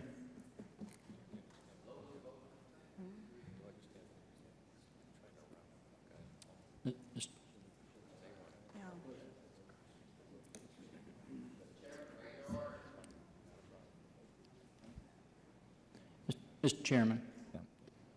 Clerk will now Mr. Chairman. report the vote. Do we have somebody else? How many votes do we have? Mr. Forbes? Parliamentary inquiry, Mr. Chairman. State your inquiry. Mr. Chairman, as I understand, this is a motion to... Point of order, we're in the middle of a roll call vote. You can't have a parliamentary inquiry. I'll ask for ruling for the chair and take time to ask with the parliamentarian. Let's report the vote. Now, the Regular order, report the chairman vote. can consider that. State your inquiry. Chairman, I just wanted to ask if this was a motion to strike testimony of a witness or a video, and if we had such a motion, because I don't recall ever having one in this committee where we were striking testimony of witnesses that had been made in here. As I understand, Mr. Forbes, the minority is asking to strike the video, which of course was given to them days ago and is not a surprise to them in any way. Is that correct? It was given to us yesterday morning. So, Mr. Chairman, that's the motion, yes. Former... Regular order, can we have the vote result? Mr. Chairman, this is regular order to have a parliamentary... Gentleman state his order. Yes, sir. Mr. Chairman, I'll wait till they be quiet, and then I'll state my parliamentary procedure once they've gotten quiet. Okay, they're finally quiet. Mr. Chairman, have we had a procedure before for, under our parliamentary rules to strike evidence of a witness? Because I don't ever remember one taking place in this committee. Taking a vote. I'm told not in this committee. Okay. All right. Please announce the vote. Mr. Wait a Chair, minute, Mr. Chairman. All right. Mr. Shabbat? Mr. Shabbat votes no.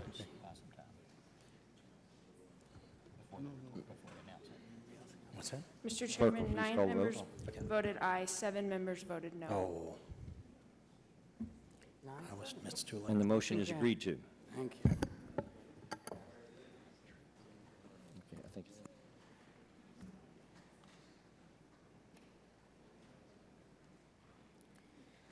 Now recognize myself for 5 minutes for questions. You know, one of the hallmarks of humanity throughout history is our astonishing proclivity as human beings to obscure or rationalize away an incontrovertible truth in our own minds or before others to achieve some solidarity or temporary acceptance with our own insular peer group. It's always astonished me to what lengths we go on this issue. And I think I know why. Because we never really ask this central question. And the central question is, does abortion kill a little baby? If abortion doesn't kill a little baby, then I'm here to pretty much suggest that we shouldn't be having such a hearing or anything like that. But if abortion really does kill a little baby, then those of us seated in the greatest nation in the history of the world, the land of the free and the home of the brave, are sitting in the midst of the greatest human genocide in the history of humanity. And the victims are the most helpless of all children. We recently had a vote in the House of Representatives to protect born alive children. There was not one person to my left that voted for that bill. Born alive children. And I would just suggest that if we've come to the moment in America where we no longer are willing to protect born alive children, then it is time to reassess who we are and whether or not the Founding Fathers' dream still has any place in our society. Mr. Levantino, if a child is born alive during an abortion procedure, a doctor has an ethical duty to save that child, correct? He does. He has an ethical duty to provide care, whether it's life-saving or palliative. Well, President of Planned Parenthood, Cecil Richards, has said in testimony that she had never heard of such a circumstance happening at Planned Parenthood clinics. Do you believe that among the hundreds of thousands of abortions Planned Parenthood commits every year, that there are in fact children born alive but die because they do not receive appropriate care? I can't speak specifically from experience regarding Planned Parenthood in that regard. The reason I introduced the video was because Planned Parenthood has stated, and we understand that they do, perform late-term abortions. It has been stated, I believe, by Ms. Richards that they perform late-term abortions, quote, up to viability, but that was never defined. So if you're going to be talking about late-term abortions in terms of Planned Parenthood, you need to know what the techniques are. That's why I introduced the testimony that I did. Well, based on your experience, what is your assessment of how low-income women's health care could be met without Planned Parenthood? With all respect to Ms. Fredrickson, her assertion that, and backing it up with statements from other people, that it is, quote, ludicrous, were her words, that other providers could adequately take on Planned Parenthood patients, the statement itself is ludicrous. It's interesting. If you want to learn about low-income women and health care, you should come to southern New Mexico, where I've worked for over 13 years. Here's a map. The Planned Parenthood facilities in New Mexico are in Albuquerque, Santa Fe, and Farmington, the three richest areas in the state. There isn't a single Planned Parenthood south of Belen County in New Mexico, and there hasn't been for over a decade, the very area that I work. Doña Ana County, where I work, is one of the poorest counties in the country. And if you want to understand about indigent care, then come to Doña Ana County, please. Ms. Richardson's talked specifically about the health care that Planned Parenthood provides, specifically family planning, counseling, and contraception, pregnancy tests, pap smears, and breast exams.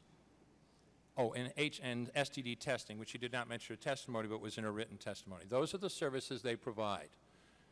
Let me tell you something. The poor people in my area get contraceptive counseling, pap smears, breast exams, and truly comprehensive health care from our health care clinics.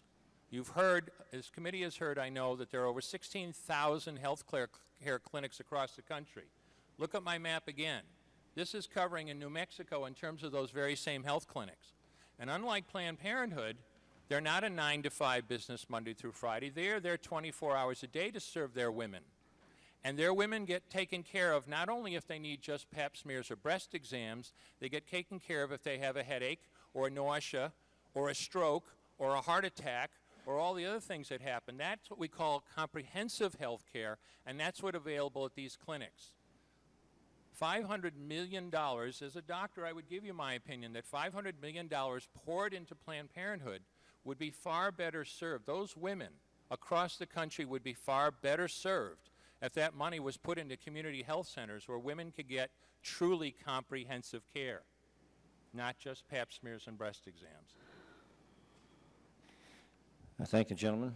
And now I would recognize, I believe, Mr. Cohen from Tennessee for 5 minutes.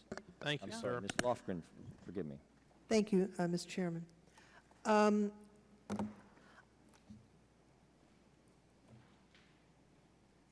This hearing is disappointing in so many ways. It's really hard to begin. But let me just say that it is a myth to think that if we were able to defund Planned Parenthood, which I think legally we couldn't do, I mean, that there is the capacity to provide the medical services to the women who are being served. And the last time that we had a hearing in this committee on this same subject, I put a letter into the record of that hearing from the California nonprofit clinics saying they do not have the capacity to pick up the caseload of Planned Parenthood, just flat out. They could not do it. There's been a lot of discussion about abortion here today, and abortion is a very emotional subject for people in this country, and I think that is why we've ended up in the situation we have, which is there's no federal funding for abortion. There's no federal funding for abortion. And so if the effort to cut off funding for Planned Parenthood would succeed, we would cut off contraception, but we would not cut off abortion, which is an absurd result, I must say. You know, I have known women who have had abortions, and I've never met a woman who felt happy about it. This is not a festive occasion. It's a situation where women find themselves and they make a choice instead of the government telling them what to do. I think of the daughter-in-law of a dear friend of mine who had an abortion late in her pregnancy when she found out that the much-wanted child she was carrying had all of her brains had formed outside of the cranium. This child was not going to live. And she and her husband were devastated, but she was told by her physician that if she carried this child to term, not only would the child die, but she might die. And certainly she would never have the chance of having another child. We think about the women all over the country who struggle with this decision and make a decision, but one of the important things is to provide for contraception so that women don't have to be faced with that terrible decision. And I do think that one of the most important things that Planned Parenthood does is to provide birth control to women who want to control their own fertility. And if we were to cut off funding for Planned Parenthood, that would not be available to the women, many women, who live in my community in San Jose and in Gilroy. That would just not be available, and I think that would be a very wrong thing. Now, I think there's been a lot of dirt in the air about the Planned Parenthood as an institution. I'll just say that Planned Parenthood in San Jose is a well-respected organization. I know thousands of women who have told me how much they rely on Planned Parenthood, not only for Pap smears and for birth control and for cancer screenings, but they even do some pediatric care. I mean, they're full service, and it's a really important institution and a well-trusted institution in my district, and that's what I hear from families and from women back home. Now, this is in contrast to some of the things that have been said here in Washington. You know, earlier in the Oversight and Government Reform Committee, there was a chart indicating that Planned Parenthood performed more abortions than life-saving procedures in 2013. I wonder, Mrs. Frederickson, did you look at that chart? Did you see the hearing? No, I didn't see that chart. Okay. I don't think that that's an accurate chart, and in fact, I think it's since been proven that that is not correct. Let me ask you about, we've had all these hearings about Planned Parenthood. There's not been any evidence that Planned Parenthood has violated the law in any way. Are you aware of any hearings that have been held about this CMP group, about whether they filed false tax returns, whether they were operating in compliance with the law?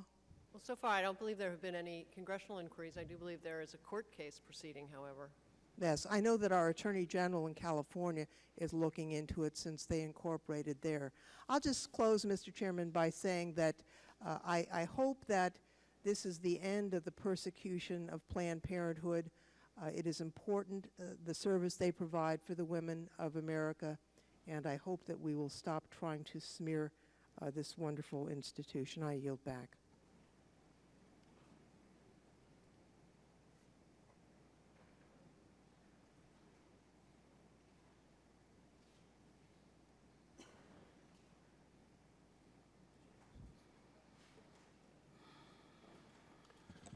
The gentleman from Virginia, Mr. Forbes, recognized.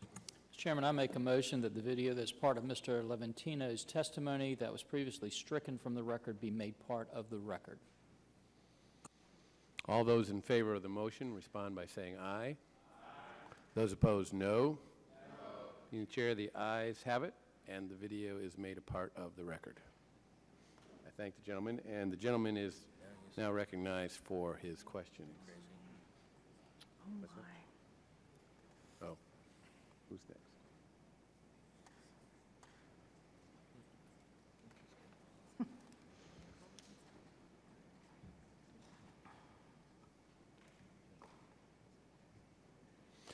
The gentlewoman from California, Ms. Walters, recognized for 5 minutes. You're next. You want to pass, or do you? Okay. The gentleman from Ohio, Mr. Shabbat, is recognized for his questions. Thank you, Mr. Chairman. I want to thank you for holding this hearing. And generally from California, I have great respect for, indicated that this hearing is disappointing. And it is certainly disappointing that we have to hold a hearing like this about an organization that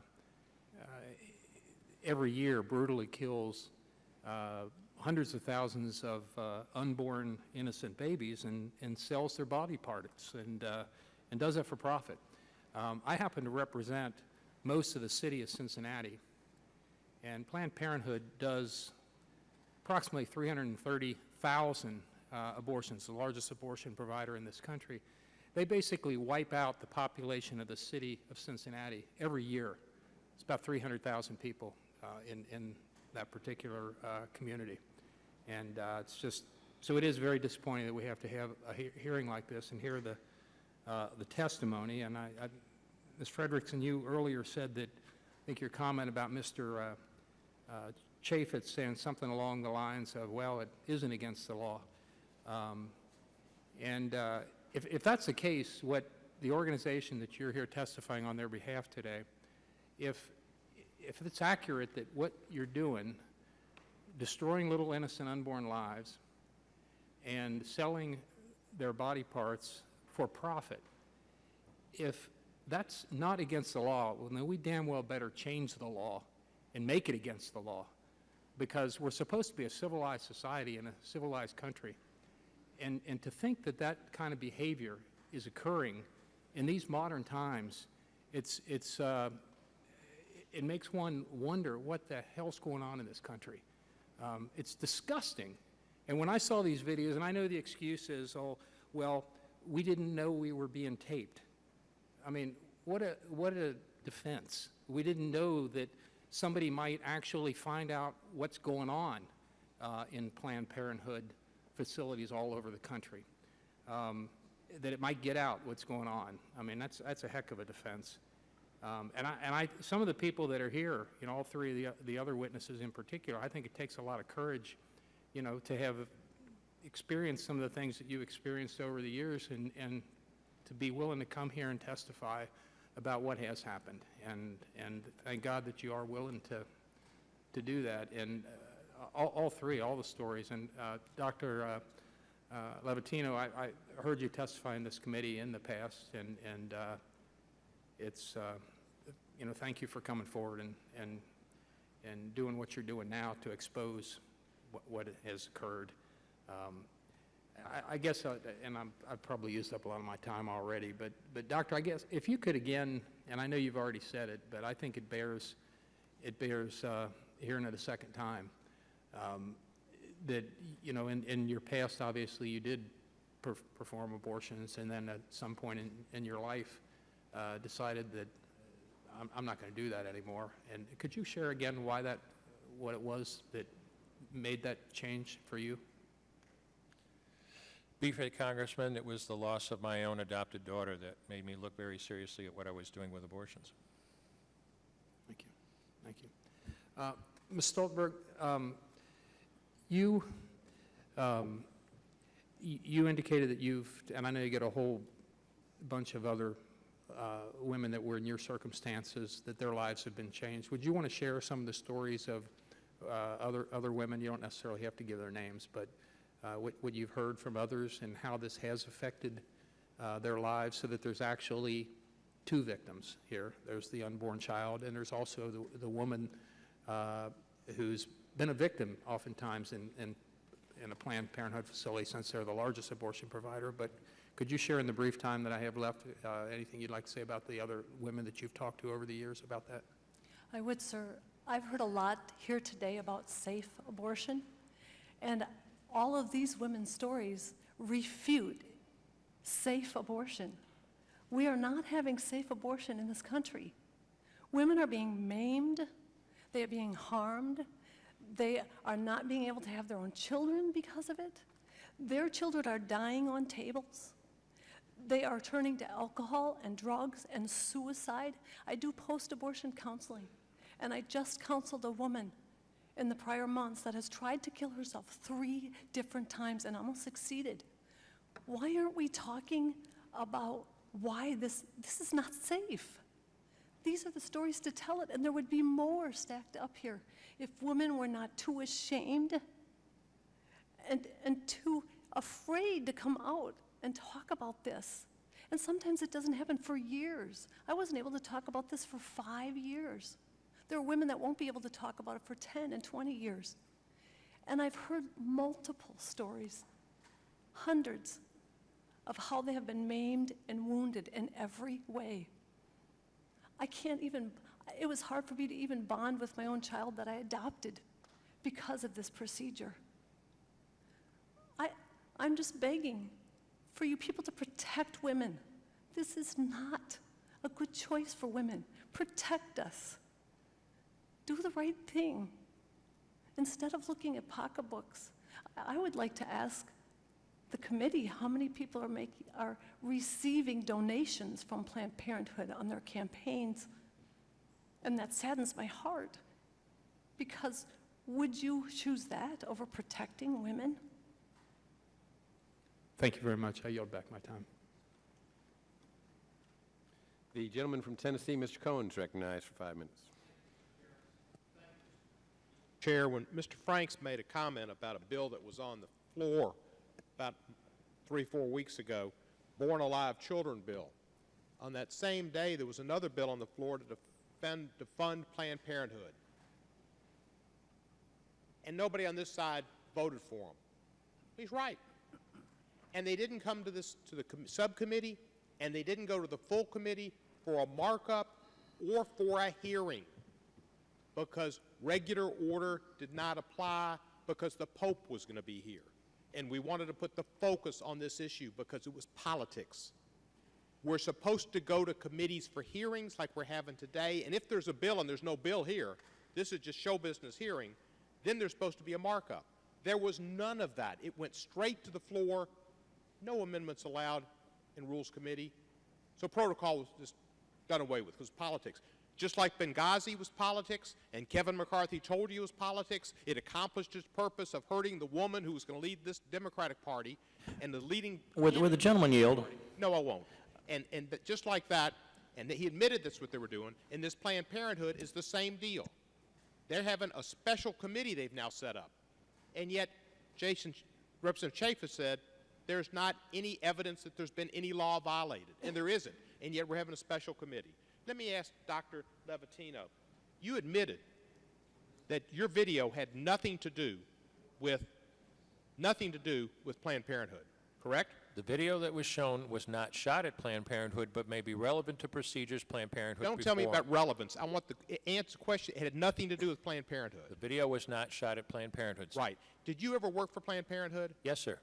When? When I was a resident.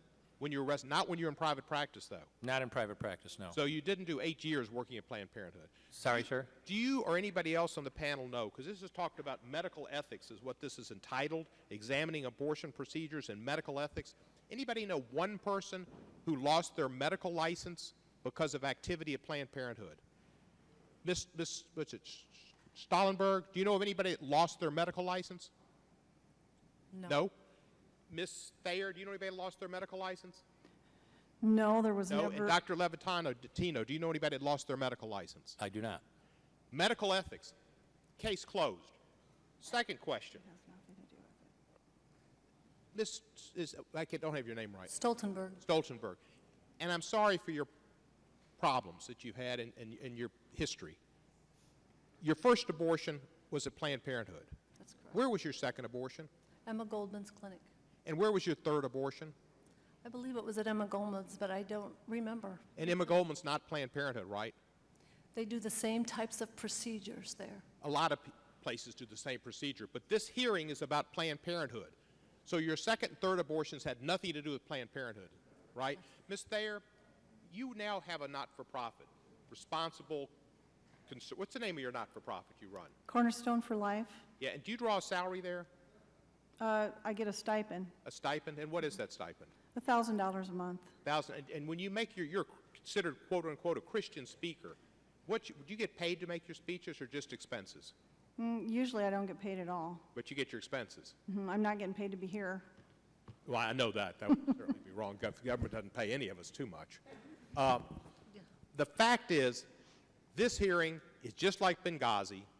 It's just like the Select Committee on Planned Parenthood. It's politics. And yet we've got major problems going on in this country.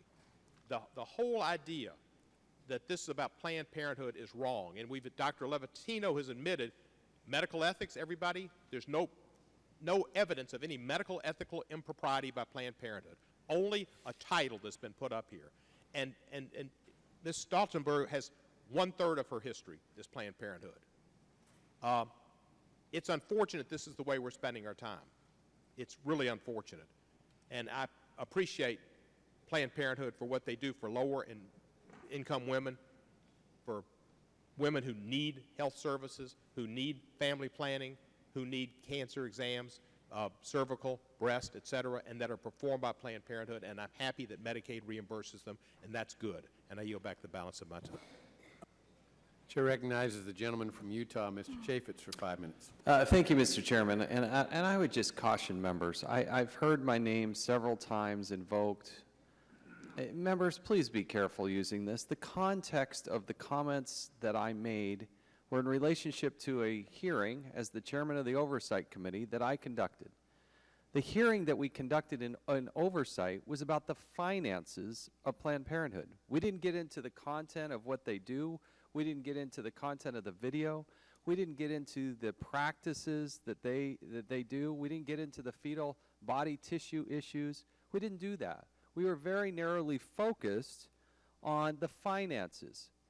The point we were making is that Planned Parenthood had revenue of $127 million more than their expenses. And we started to look as a nonprofit organization on what people were making and how they were spending that money. They were sending money overseas. They were spending money and giving it to political organizations. They were have a lot of shared services. I think that's a legitimate question as we look at the finances of an organization that is structured as a nonprofit organization. I was asked a direct question about the finances. That's the way I took the question, given that that's what the direction and the drive of the hearing was about. Did we find any wrongdoing? The answer was no. Would the gentleman But to yield? suggest, I will in just one moment. Just let me finish that thought. It is inappropriate to suggest that I have come to some grand conclusion about every part of their operation. We did in the Oversight and Government Reform Committee, we did subpoena the videos. We have some of those videos in the safe. We have jointly worked with the Democrats on that. We had a court ruling earlier this week to get the rest of those videos. There was a temporary restraining order in California that would not release those videos. The judge recently ruled in our favor. Those videos are now being sent to Congress. They may have arrived in the last few hours. I'm just not aware of it. And then I will work with Elijah Cummings and figure out the best course on what to do with these videos. But just caution to members that it's a bit of a stretch to say that I have done some conclusive investigation on all the actions of Planned Parenthood. Did I look at the finances and have a hearing specifically as to the revenue portion and how they spend? Yes. Was there any wrongdoing? I didn't find any. But I do think it's a legitimate question for all of us. Why do we send money to an organization where the revenues exceed their expenses by $127 million? It doesn't sound like an organization that needs to be supplemented by taxpayer dollars. Well, that was my point, and I'm happy to yield. For question, yes, I just want to ask Representative whether or not you have any evidence whatsoever that Planned Parenthood has broken the law in any way. I think some of the video that's been out there, the rumors that have been swirling, some of the testimony that we've heard causes a lot of people to legitimately ask and dive into whether or not what they're doing is illegal. I think it's a very legitimate question from an objective point of view without getting the emotions of it. And so I think there will continue to be investigations. I voted in favor of the Select Committee, which I think does have to go further and dive deeper into those issues. But I don't think that the final chapter has been written on that. My point was that we were talking about specifically about the finances. And I would remind members, there were all this criticism we were going after women, and that is so false. What is the first not-for-profit organization that we went after in the Oversight and Government Reform Committee? It was the NFL. I called out the NFL. They were structured as a not-for-profit organization. We called out Roger Goodell for making an exorbitant salary and taking advantage of the tax code. And you know what? The NFL, to their credit, restructured. And for the first time, I believe it started in July, the 1st of July, they are now no longer a not-for-profit organization. So in a very bipartisan way, with Elijah Cummings and the Democrats, we worked on that issue and made a major transformation, a major change. And I think looking at another not-for-profit organization who's taking a lot, hundreds of millions of dollars in taxpayer money, that's a legitimate decision in the context of an $18+ trillion debt. And that's the discussion we had. I'm proud of it, and I think we had a very good hearing. With that, Mr. Chairman, I yield back. Chair thanks the gentleman and recognizes the gentleman from Georgia, Mr. Johnson, for 5 minutes. Thank you, Mr. Chairman. Mrs. Stoltenberg, would you mind me having a look at one of the books that you have compiled? Would you like me to bring it up to you? Well, no, I'll send someone down to take a look at it. And while she's coming down to do that, let me ask Dr. Levatino a question. Sir, is there any circumstance under which you would agree that a woman should have a right to have an abortion, to abort a fetus that arose from incest or rape? If I were a congressman, sir, I would support such a law. You would support a law that would ban Not ban, abortions? allow. Or that would allow. So you believe that a woman should have a right to choose in the case of incest or rape? If a woman is pregnant by incest or rape, her child is innocent all the same. Morally, I have a great problem with that. Politically, I would vote for such a law. And what about you, Mrs. Thayer? Two wrongs don't make a right. Sperm meets egg, unique DNA, heartbeat at 21 days. It's never okay to have an abortion. We have 57 million missing people since 1973. So you went to work at Planned Parenthood knowing that part of the work that Planned Parenthood does is terminating pregnancies. Well, actually, no, I didn't. You did not know that when you went to work? No, I started there as a clinic assistant. And well, let me ask you this question. You are a woman who was fired by Planned Parenthood, and you are a disgruntled ex-employee. Is that correct? Well, that's what they say, but Well, you were fired, correct? They were downsizing. And you are now disgruntled. Is that not correct? No, that's not correct. So you love Planned Parenthood. I loved my work there. There were things that happened there that I knew were wrong, like making Medicaid-eligible women pay for their pills. Do you believe that they should be defunded? Indeed, I do. I don't think one more dime of taxpayer money should go to an organization that's wrought with fraud. Well, Dr. Levatino, and thank you, Ms. Thayer. You've got a lawsuit pending, by the way, right? I do. And Whistleblower. It's a whistleblower case where if you win, you'll make a lot of money. We haven't really talked about that. Well, you'll make a lot of money if you win. Take it from me. Well, I don't need a Lamborghini, and my Ford Fiesta's paid for, so I don't know what I would do with that. Well, money doesn't matter, though, to you. Right. Okay. Telling the truth is what matters. All right. Okay. Well, Mr. Levatino, as far as you know, Planned Parenthood doesn't make political contributions, does it? I have no idea what contributions Planned Parenthood makes. Or if they do make contributions. They don't do it, do they, Mrs. Fredrickson? I'm not familiar with the entire corporate structure of Planned Parenthood. All right. Well, Doctor, are you aware of the stories of the many women who have, whose lives have literally been saved by Planned Parenthood? In what way, sir? Well, that's not my question. My question is, are you aware of that being the case? Hard to answer the question without knowing in what context you're asking it. Okay, how about you, Ms. Thayer? I guess I would ask the same question.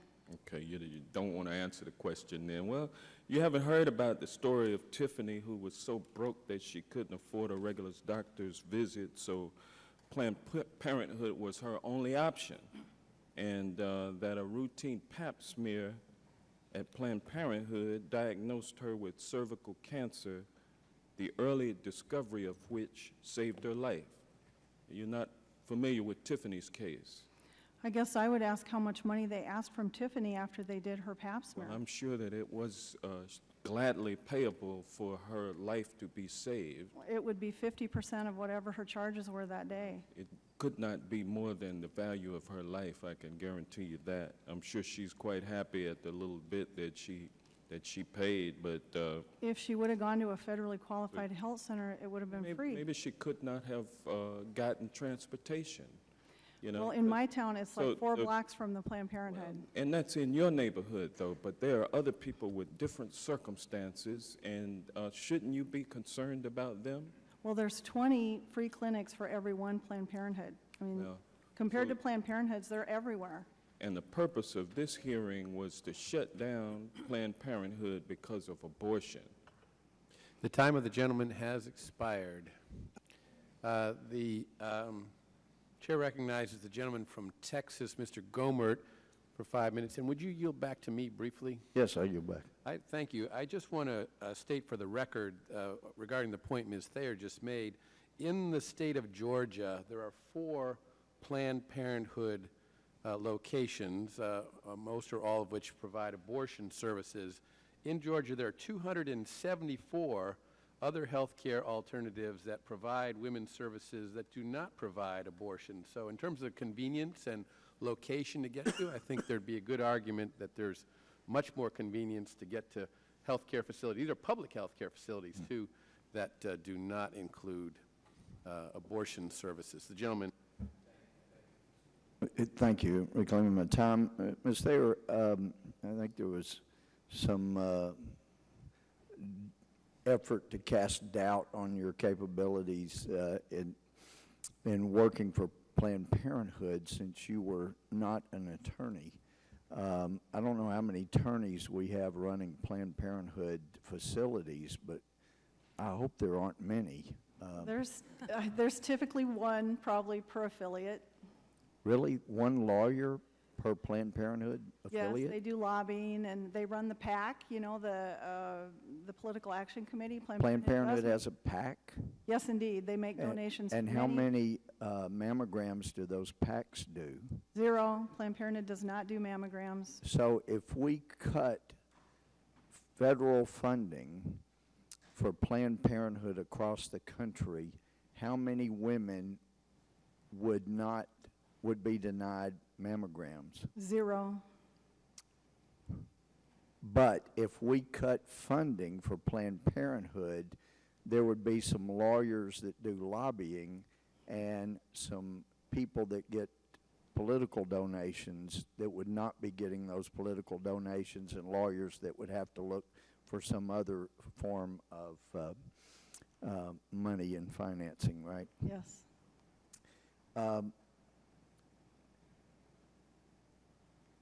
My friend from California had indicated there was a myth that if we defund Planned Parenthood, that we could provide services to all the women that Planned Parenthood had been helping. And yet, when we hear the actual facts, it turns out, wow, if we provided the money directly to healthcare facilities that do nothing but help women with the full range of services for women, including mammograms, the things that Planned Parenthood never does, it sounds like that women would have even better services, more services, even though a lot of hearts would break for the lawyers that would not be able to get the federal funding and be able to lobby and donate to our Democratic friends. I was so pleased with the comment from my friend from Tennessee that Benghazi was politics. That's exactly what we've been trying to get to. It was politics. You had people meeting here in America, in Washington, while people were dying, while Ty Woods was gathering David Ubben and Glenn Doherty and going to the rooftop to man guns to try to protect the people in those facilities. Yes, Benghazi was about politics. And I would love to know what the president was doing that night, but I can tell you, if I had people that worked for me, my personal ambassador is missing, I could not go to bed. And yet, apparently there was plenty of rest before he went to the fundraiser in Las Vegas the next day. Yes, my colleague is right. Benghazi was about politics, and we need to get to the bottom of why those 4 people were killed, while nobody in Washington that knew what was going on lifted a finger, and why David Ubben doesn't even get an American plane. Somebody else has to provide a plane. He's on a gurney, and they're beating his leg blown off against the sides of that little plane while somebody in Washington knows, but they're doing nothing. You bet it was politics. And a lot of people, 4 people died, and a lot of people suffered because of that politics. This is a hearing about Planned Parenthood. My colleagues want to keep talking about Benghazi. I felt like if they're going to bring it up, we need to say, yes, that was politics, and we need to find out why it was so political instead of coming together as American and protecting those people harmed. My time's expired. The chair recognizes the gentleman from Florida, Mr. Deutsch, for 5 minutes. Thank you, Mr. Chairman. Mr. Chairman, it's remarkable to me that the 2 most important issues to the majority have now collided into one hearing, that a Planned Parenthood hearing has now become a hearing on Benghazi. Yesterday, the House created a select committee to investigate abortion practices, meaning that today's hearing is even more pointless than it was before. The House Judiciary Committee is now one of 4 committees here in the House investigating Planned Parenthood. What exactly are we investigating today? Let's be clear. No one said this yet, but we just need to be clear about it. The goal of the majority is to return to a nation where Roe v. Wade is not the law of the land and where women do not enjoy the constitutional right that the Supreme Court made clear they have to make decisions about their own body. That's what this is about. Now, I don't know why we're here. We're not here to talk about the fruitless investigations undertaken by at least 6 different states, including my own, that have failed to find any illegal wrongdoing by Planned Parenthood. We're not here to discuss the merits of fetal tissue donation, given that the New England Journal of Medicine recently wrote that virtually every person in this country has benefited from research using fetal tissue. And we're not here to discuss a federal court order issued this week mandating that the Center for Medical Progress turn over more of its misleading and fraudulent documentation. This hearing's only purpose is to smear a health care provider that serves millions of women every year, a provider that, I might add, enjoys a higher approval rating among the American people than I would guess any member in this body enjoys. Now, as this committee contemplates the medical ethics of women's reproductive freedoms, I ask this question: what are the medical ethics of not holding any hearings on a gun violence epidemic that claims the lives of 30,000 Americans every year? What are the medical ethics of not holding a hearing on the 12,000 homicides and accidental gun deaths and the 18,000 gun deaths by suicide that occur every year? And what are the medical ethics of states trying to ban pediatricians from discussing basic gun safety measures with parents? This House Judiciary Committee has held 0 hearings on a gun violence epidemic that claims American lives every day. Every day, an average of 88 Americans die of gunshot wounds. Nor has this committee held hearings on the deadly mass shootings that have inflicted so much grief in communities across America. Not after Tucson, not after Aurora, not after Newtown, not after Santa Barbara, and there have been none scheduled after Roseburg, and not after any of the more than 200 mass shootings that have already occurred in 2015 alone. October is Domestic Violence Awareness Month. In 2013 alone, more than 1,600 women were murdered by men, and 94% of them were gun deaths. So, while this committee continues its redundant attacks over women's health, it ignores the reality that every day American women are murdered due to domestic gun violence.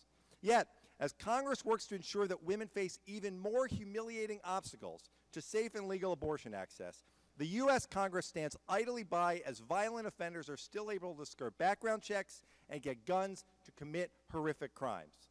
The American people are rightly frustrated with Congress for failing to take any action, even the most basic action of closing the gun control loophole in the aftermath of so much devastation. There are dozens of bills that deserve hearings in this committee of their jurisdiction. This one, the Judiciary Committee. I don't have the time to name them all, but I'll name a few. There's a bipartisan Public Safety and Second Amendment Protection Act introduced by Congressman Thompson and King that would close gun sale loopholes with comprehensive background checks for all purchases. There's Congressman Quigley's Trace Act that would empower law enforcement to stop the flow of guns to our streets by traffickers who make a living selling guns to criminals. There's Congresswoman Maloney's legislation to lift the ban on federal research on gun violence and how to best curb it. There's my own legislation, the Safe and Responsible Firearms Transfers Act, to prevent guns from being sold without background checks.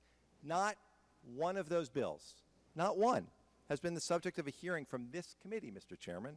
Not even a hearing where the majority can bring in witnesses to tell us why bipartisan proposals supported overwhelmingly by the American people and gun owners are somehow too extreme. There's not been a single hearing in the 114th Congress on any common sense improvements to our gun laws. The American people are already frustrated with Congress for failing to act on gun violence. The time for silence on this issue is over. You know, at the beginning of the hearing today, one of my colleagues talked about the self-imposed blindness. Self-imposed blindness. That's the self-imposed blindness that Congress has to gun violence. He said that the humanity of the victims, he hopes, becomes so glaring that it moves an entire generation of the American people. I can only hope that the humanity of the victims of the thousands, tens of thousands of lives lost to gun violence might move this Congress to finally take action. I yield back. Gentleman yields back. The chair recognizes the gentleman from Idaho, Mr. Labrador, for 5 minutes. And would the gentleman yield to me briefly? Yes, I will. I'd like to say that there are right now on the books hundreds of federal gun control laws and regulations. And yet, in the last 6 years, the enforcement, the prosecutions for violations of all those laws are down by 30%. And it seems to me that an administration that's led by an individual who calls for more laws every time we have one of these tragedies ought to go look in the mirror and determine what's appropriate to do. I will not yield. It's the gentleman from Idaho. Perhaps we can have a hearing on that. It is a problem that can be addressed with the laws that exist now. There are, by the organization that is the actual subject of this hearing today, 350,000 plus or minus abortions conducted by this organization every year, nearly 1,000 a day. And that's why we're here focused on this hearing today, to make sure that we're aware of whether more laws are needed to protect the lives of the unborn. I yield back to the gentleman from Idaho and thank him. Thank you, Mr. Chairman, and thank you for making that point that I was also going to make. It's hard to sit here and be lectured about something like that when apparently there's no concern for the lives of children, babies born alive. Dr. Levatino, can you tell me how many babies are aborted every single day? Do you know? I have no idea. Do you know, Ms. Thayer? Well, there's 13 in Iowa every day. We think of it as a kindergarten class every 2 days. And do you know how many late-term abortions there are every single day? No, not exactly. Ms. Fredrickson? Well, first of all, I don't think late term is actually a technical term, so I don't know how to respond to that, but I don't know the number of abortions that take place every day in America. You don't, okay. But you're an expert on this issue. I'm not here to talk about medical procedures. I'm here to talk about the law. Okay. I was just lectured at the number of deaths, and I just wanted to know if the panel knew how many children who are being killed every single day that we know. Do you know? I believe it's almost 4,000 a day, not by Planned Parenthood, but by the abortion industry. And do you know how many late-term abortions there are, or over 20 weeks? No. Do you know those numbers? Okay, thank you. I want to continue to emphasize that this is not simply a question of the legality of Planned Parenthood's actions. We may never find the answers to that question, whether they're legal or not legal. But reducing human beings to commodities by selling fetal body parts for profit, I think everyone should agree is morally reprehensible. Based on the testimonies presented today, it would also appear that Planned Parenthood has participated in other suspicious behaviors, and all of that at the expense of the American taxpayers. I am not convinced that Planned Parenthood would cease to exist without taxpayer funding. Furthermore, I am not convinced that revoking taxpayer funding for Planned Parenthood would disadvantage women's health to the extent that my colleagues would like to claim. I want to talk just about my home state of Idaho. It has 3 Planned Parenthood locations, 2 in the Boise area, 1 in southeastern Idaho. And if you look next to that, it has 129 better health care alternatives. All three of these centers are within 136 miles of each other in a massive state that stretches for thousands of miles and includes a vast amount of rural areas. According to Planned Parenthood's own data, the three centers in Idaho served around 7,000 patients in 2013. Alternatively, the state of Idaho has 76 federally qualified health center service sites that served a little over 138,000 patients in 2013. Look at that, the difference between 3 and 76, the difference between 7,000 patients and 138,000 patients. So anybody who's making the argument that they're not going to receive health care is really lying to this committee. These services sites cover a much broader cross-section of the state and have the capacity to serve a diverse population of Idahoans seeking medical care. Ms. Fredrickson, can you walk us through the services that Planned Parenthood provides once again? Well, the vast majority of Planned Parenthood services are related to reproductive health care. They provide family planning, counseling, and contraceptive care, as well as cervical cancer tests and breast exams. And how is that pap different? smears. How is that different than the other federally qualified health centers? 2.7 million women in America use the Planned Parenthood facilities every year. It's an absolutely critical part of our health care infrastructure. But more women use the other federal health centers. Is that not correct? Public health experts say there is no way that the public health system can absorb the capacity that would be lost if Planned Parenthood was not funded. But the numbers just don't speak to that. I defer to the experts, as I think Congress should. Name one expert. I named in my testimony. Can you name one right now? The American Public Health Association. Okay, thank you. Took you a couple of seconds there. The chair recognizes the gentleman from Illinois, Mr. Gutierrez, for 5 minutes. Thank you, Mr. Chairman. First of all, it's legal in the United States of America to have an abortion. It's the law of the land. And we all took an oath to uphold the Constitution and the laws of this land. And I'm going to do that. Now, it's clear to anybody listening to this procedure that this is about Planned Parenthood, because Planned Parenthood offers abortions. But they're not doing anything illegal when they do it. And no one here has testified that they're doing anything illegal.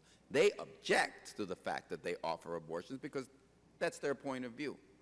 They don't like the law. They can't change the law. They can't undercut the Constitution of the United States and the Supreme Court. So what do?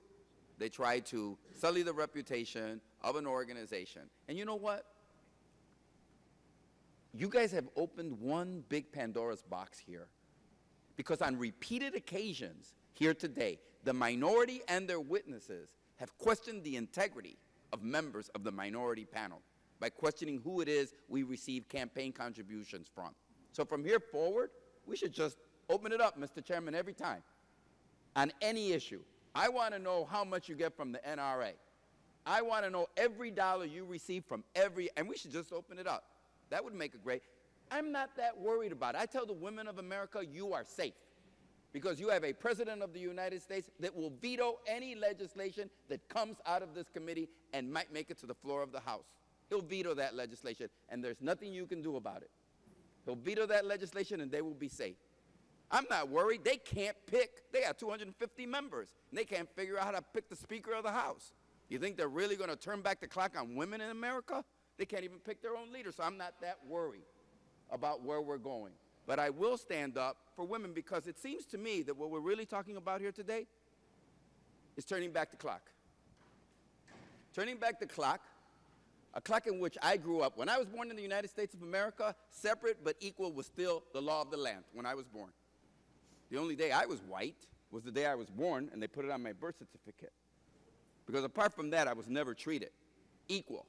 Certainly separate, but not equal to everybody in this country. And women, yes, had to go to back alleys and cross state lines and had to lose their lives in order to get reproductive health care rights in this country. That's true. We all know it. But let me just suggest the following. My mother's only option was the one option the government of the United States gave her, which was sterilization. And for hundreds of thousands of Puerto Rican women, that was the only option. There were other options that my wife and I had. We have two wonderful daughters, two brilliant, and let me just say something. I respect my daughters, and I trust my daughters to make decisions, as I do for all women in this country, and we should all respect women to make the decisions that they fundamentally have to make about their lives and their future. But moreover, you know something? There's an 8 years difference between my first child and my second child. And the reason was because my wife had control over her productive system. And she could have a life, and she could take her education, and she could have a life, and she could have a career, and she could be everything that she can be. My mom didn't have that ability. And my daughters have greater rights and greater abilities. And I will be damned if I am going to allow on my watch for the rights of women, especially the women who are so important to me in my life, to be turned back that clock. We're not going to turn back the clock as much as you wish to turn back the clock. Gay people are not going back in the closet. Latinos and Asians and immigrants aren't going to disappear.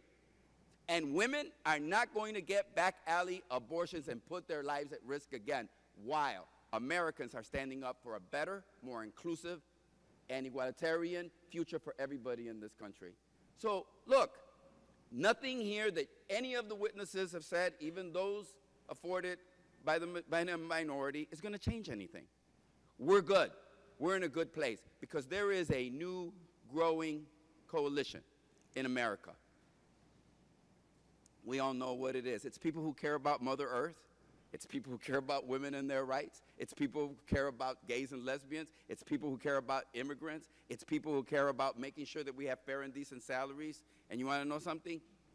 Donald Trump likes to talk about the polls. Well, I got a poll. And in my poll, the vast majority of the American people want to move forward and not turn back the clock. Thank you very much, Mr. Chairman. The chair recognizes the gentleman from Texas, Mr. Poe, for 5 minutes. And would you yield to me very briefly?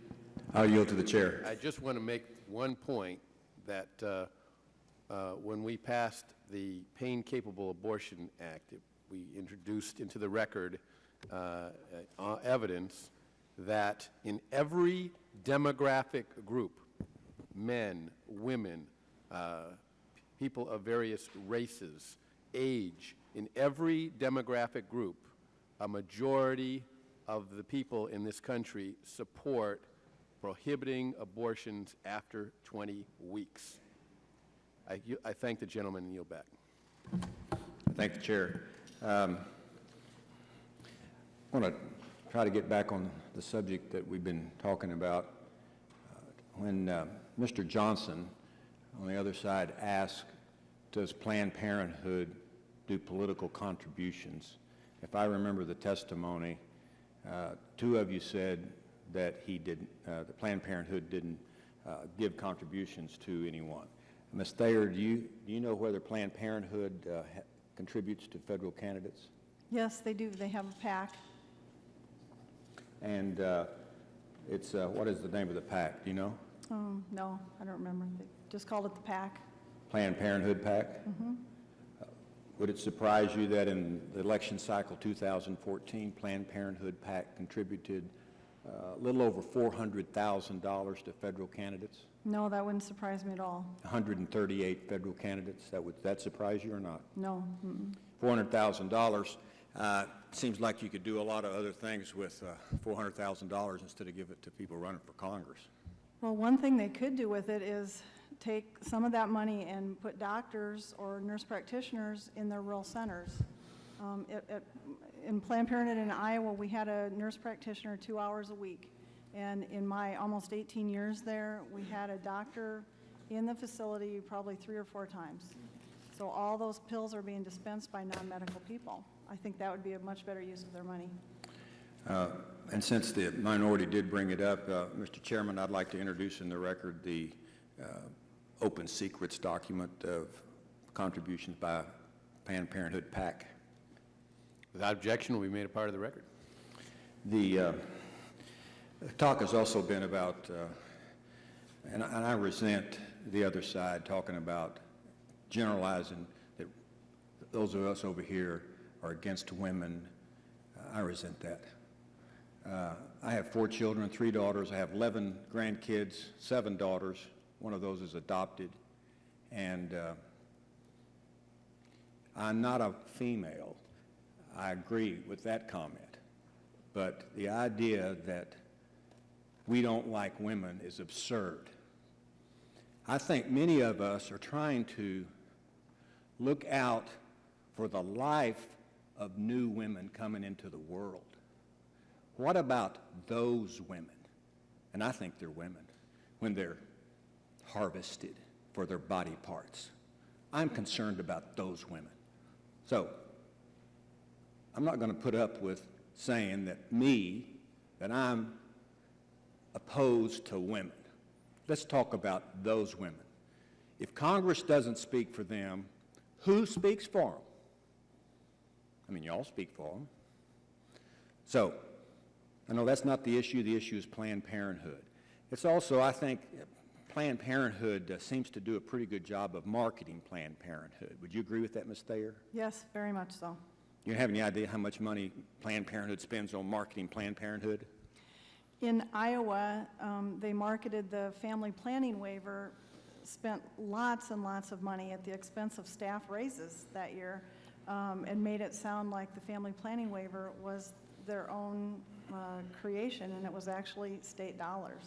And I want to apologize to you for the insinuation that you did something wrong by being a whistleblower and you're being attacked because you talked about or brought evidence about an organization. That's what we do, unfortunately. We attack whistleblowers across the board, it seems like. Also, the comment was made that we got to have Planned Parenthood or there's no other answer. Well, I have this chart, maybe it's on the screen, Mr. Chairman, of Texas, where I'm from. And most of these, you can't see them too well, they'll be on the far right on the screen. The Planned Parenthood areas are in the metropolitan areas, 38 of them. But most of Texas is not in the metropolitan areas. I mean, the state is a vast state. There are parts over here on the other side with all the white dots where you have federally funded health care centers. I would submit to you and to the record, there are places in Texas that there are federally funded health care centers that aren't on Google Maps. They're in remote districts like where Louis Gohmert is from, or in West Texas in small little towns. So that's not an accurate portrayal of women's health care in the country. The federally funded health care units are everywhere, rural, city, and Planned Parenthood, in Texas anyway, is just in the metropolitan areas. Is that the way you understand it, Ms. Thayer? Well, and the really The important... time of the gentleman has expired. Ms. Thayer will be allowed to answer the question. Thank you, Mr. Chairman. It's important to remember that all those FQHCs have doctors there, and they don't charge Medicaid-eligible women, unlike Planned Parenthood. Chair thanks the gentleman. Recognizes the gentleman from Louisiana, Mr. Richmond, for 5 minutes. Thank you, Mr. Chairman. Let me just clear up some things. And Mr. Chairman, you volunteered some statistics on how many gun laws we have. That's exactly why we're asking for a hearing. This committee could do great things. We had a hearing on GSA's failure to meet the needs of the judiciary, which was the cost of courthouses, building a courthouse in members' districts. So we really could do big things, but we wasted on things like this. And my colleague on the other side said what he resents. I resent a whole bunch of stuff. And if people say you oppose women, I didn't say it, but that's between you and women. But what I won't have is you saying that Planned Parenthood may or may not have donated to someone affects their positions on choice and other things, because I think people make those decisions long before they get to Congress. The other thing I would say is that hypocrisy in the room is unbelievable. This year in the State of the Union, the President mentioned that abortions were at an all-time low, which I would think is our goal. Everybody in the room, the goal is to get to zero. The President announces it's at an all-time low. not one person on the Republican side stood up or cheered. There are a bunch of ways we can try to get to zero. You can try it by doing a law. The rich will fly out of the country and still have them. The poor will go in the alleys and risk their life so that they can have them. Or we can still invest in prenatal care, paid parental leave, investing in our foster care system, raising the minimum wage so that women can raise a child. We can do all of those things, but we're not. Because we're so stuck on saying that I'm pro-life. Yeah, until the baby's born. And then when the baby's born, you're like, you're on your own. We're not going to help you do anything. So if we're going to have a conversation, and if it's about Roe v. Wade, well, we can't do anything about it. As much as the other side would like to be the president and tell them how to handle immigration, Benghazi, and all these other things, you're not the president. As much as you would like the court to overturn Roe v. Wade, none of you all on the Supreme Court. But you're able to run for president, and you're able to express an interest in the Supreme Court. But we in Congress have a bunch of things that we could be working on and having meaningful hearings to figure out how we get to the ultimate decision or ultimate desire that we want. And if it's zero abortions, then let's talk about how we get there. But you know you're not going to overturn Roe v. Wade. So I just hate that we come here and we drag witnesses here and put them in the position of testifying on things that they can't control just so we can do messaging. And that is the problem in this country when we could be actually trying to accomplish something. And we keep talking about Benghazi. I'm okay with letting the facts play out how they'll play out, because I think it is important for the American people to see how government works, and when there's something wrong, you figure out what went wrong and you try to fix it. But it's too often we try to play gotcha moments when there are no gotcha moments. Instead of being respectful for the deceased, the people who gave their life for this country, and trying to figure out how we just prevent things like that from happening again. So, you know, let me just say, and I'll ask Ms. Stolenberg, since I do have a minute, do you think that if the law just said you can't have an abortion, that we'd go to zero abortions? No, I don't believe we'd go to zero abortions, but I believe there are many women dying today from legal abortions, probably more so because there are more abortions being done than there were when it was back alley. And there's more women being maimed and hurt and harmed like I was. Do you think the law of the land would have made a decision on your decision? I don't If it was illegal then, do you think it would have made a difference in your decision? In my decision? Almost definitely. I didn't do illegal things. So I would not have had an abortion, and I would be able to see who my children are today. But you do agree some women would still have it, even though if it was Roe v. Wade was reversed, yes, you agree that some women would still have them in back alleys? Would still have abortions? Yes. Probably, yes. They probably would. And the rich would still fly out of the country and have them in other places? Possibly they could, but there would be many lives that would be spared. Many. Mr. Chairman, I see my time's expired, so I'll yield back.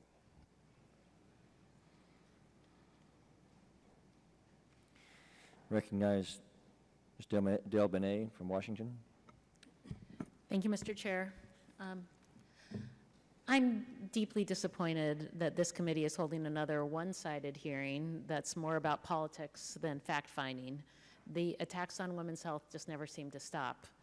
Meanwhile, we're ignoring a long list of bipartisan policies that deserve our attention. Right now, we could be talking about the much-needed updates to email privacy laws. We could be talking about leveling the playing field for brick-and-mortar stores. Or we could finally get to work on our country's broken immigration system. But instead, we're wasting even more time on an investigation that the majority clearly prejudged before receiving a shred of evidence from Planned Parenthood. It's shameful, Mr. Chairman. This committee should be focused on facts, not ideology. And so far, there are no facts to substantiate the claims made by my colleagues on the other side of the aisle, no evidence that Planned Parenthood has engaged in unlawful activity, period. So let's talk about what we do know. We know that 2.7 million Americans receive essential health care every year through Planned Parenthood. 78% of Planned Parenthood patients are low income, with incomes at or below 150% of the federal poverty level. In my home state of Washington, Planned Parenthood annually provides more than 34,000 cancer screenings. And across the country, the services provided by Planned Parenthood help prevent more than 500,000 unintended pregnancies every year. That last number should give my colleagues pause. If we want to reduce the number of abortions provided in this country, attacking Planned Parenthood is certainly not the way to do it. But at this point, it's clear that this investigation isn't about gathering facts at all. It's just part of an extreme ideological agenda to defund Planned Parenthood and take away a woman's constitutional right to choose. Ms. Fredrickson, your testimony mentions that Planned Parenthood provides birth control and family planning counseling to 2.1 million patients each year. Could you speak about how women's access to birth control is related to their economic security? Absolutely. It's a vital part of women's economic security. Women being able to control when, whether they have children has been a critical part of them being able to enter, not quite into equal status in the American economy, unfortunately, but they're on their way. Women are doing better. Women are able to provide better for their families by ensuring that they have the families that they can at the time when they want to have families, or not to have children when they don't want to have children. And what would be the impact on women if access to birth control through Planned Parenthood would be restricted? Well, there would be many more unintended pregnancies, and ultimately there would be many more abortions. So the consequences of defunding Planned Parenthood would certainly be to lead to an increase in abortions in this country, and it would certainly undermine women's access to basic contraceptive care, which would undermine their ability to earn a living and control their own economic well-being. And so you believe that it'd be harder for women to plan their families, plan their careers, if Congress decided to defund this organization? It's been a vital part of women being able to have independence, to be able to exercise, to determine their own fertility, to determine when and whether they have children. It allows them to enter into the workforce. It enables them to take care of the children that they have. It enables them to be treated more fairly in the workplace because they do have the choice about whether and when to have children. And my colleagues have been, across the aisle, have been talking about how if Planned Parenthood wasn't, if Planned Parenthoods were not available in their regions, it would have no impact on women's access to health care. Again, I ask you, what would be the impact on women throughout our country if Planned Parenthood was not available for health care? Well, I think the fact that already when we've discussed how 1 in 5 American women, that's 20% of American women in their lifetime will use Planned Parenthood services. That's an enormously large number, and 2.7 million people per year use Planned Parenthood's services. The loss of those, the ability to use a Planned Parenthood health center would be enormous. And I think you referenced a study that says that there are not other community health centers or other places who would be able to serve that same population. Right. The expert opinion of the American Public Health Association says that there's just not the ability to absorb that capacity, that those women would just go unserved. Thank you very much. Mr. Chair, I yield back.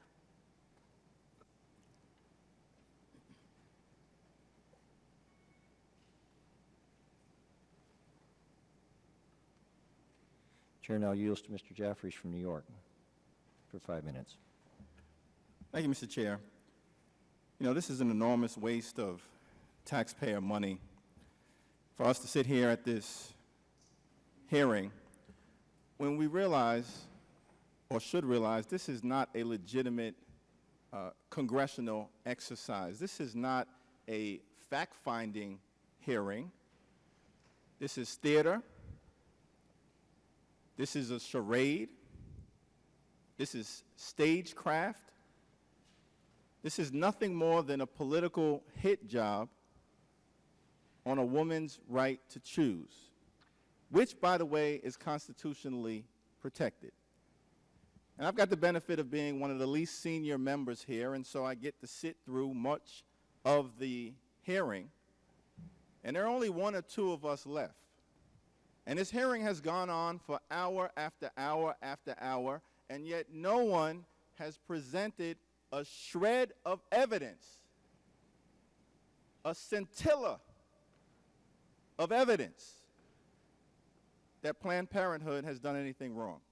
And so I've got a few moments, and let me see if I can uncover some evidence of wrongdoing. The hearing is called Planned Parenthood Exposed.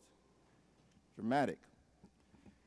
Examining abortion procedures and medical ethics at the nation's largest abortion provider. So, Dr. Levantino, you're the only doctor on the panel, correct? Yes, sir. Do you have any evidence that any Planned Parenthood doctor, nurse, physician has engaged in wrongdoing, violated medical ethics, or lost their license? I do not have such evidence. And you're the only doctor on the panel, correct? Correct. Does anyone else on the panel have any evidence that someone has violated their medical ethics? Well, I would consider it a violation of medical ethics to do webcam abortion without ever seeing the client. Okay. I appreciate... or expecting non-medical people to do medical procedures with well, no let's have a discussion. You were at Okay. Planned Parenthood for 18 years? Right. Is that just correct? About, And you were terminated? yes. And one of my colleagues asked whether you were a disgruntled employee, correct? That already came up, yep. And you disagreed with that characterization, I assume, correct? I did. They were downsizing, let me go. Okay. Now, you alleged that Planned Parenthood was wrought with fraud. Is that correct? Correct. And in fact, you've brought a federal court action claiming that they've engaged in fraud. True? Correct. False Claims Act. Now, under the False Claims Act, you would be what is called a relator, correct? Correct. And the government has intervened as well in that action, true? They're what? The government has intervened in that action.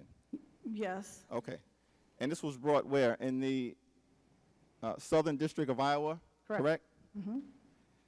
Now, you testified earlier that you had no idea if you prevailed whether you would receive monetary benefit. Did I hear that correct? I said we hadn't discussed it. I had not discussed it with my client or my attorneys. You have not discussed that with your attorney? No, sir. Okay. Now, you allege in this action that Planned Parenthood engaged in $28 million of fraud, correct? Correct. And as a relator, you're entitled, under federal law, to between 15 and 25%, correct? I don't know. We've never discussed that. So you have a licensed attorney who's never discussed with you the fact that if you were to prevail in this lawsuit where you allege $28 million, that you could receive as much as $7 million? That's your testimony here today under oath? Sir, for me, this is not about the money. Okay. It is not about the money. I'm here to try to tell the truth about Planned Parenthood and what I experienced in all those years there. Now, you don't have any evidence that Planned Parenthood engaged in fraud, correct? I engaged in fraud every single day that I was there. Okay. Was your action dismissed Was my at the district court level? It was dismissed at district court and then reinstated by the 8th Circuit Court of Appeals. Actually, that's inaccurate. I've got this decision right here, and I want to place it into the record. Now, first of all, the district court judge dismissed your action because you had no evidence of fraud. By the way, it was a judge appointed by G.W. Bush. You then appealed it to the 8th Circuit, and they affirmed the decision that you've got no evidence of fraud, remanded on a separate ground. Good luck.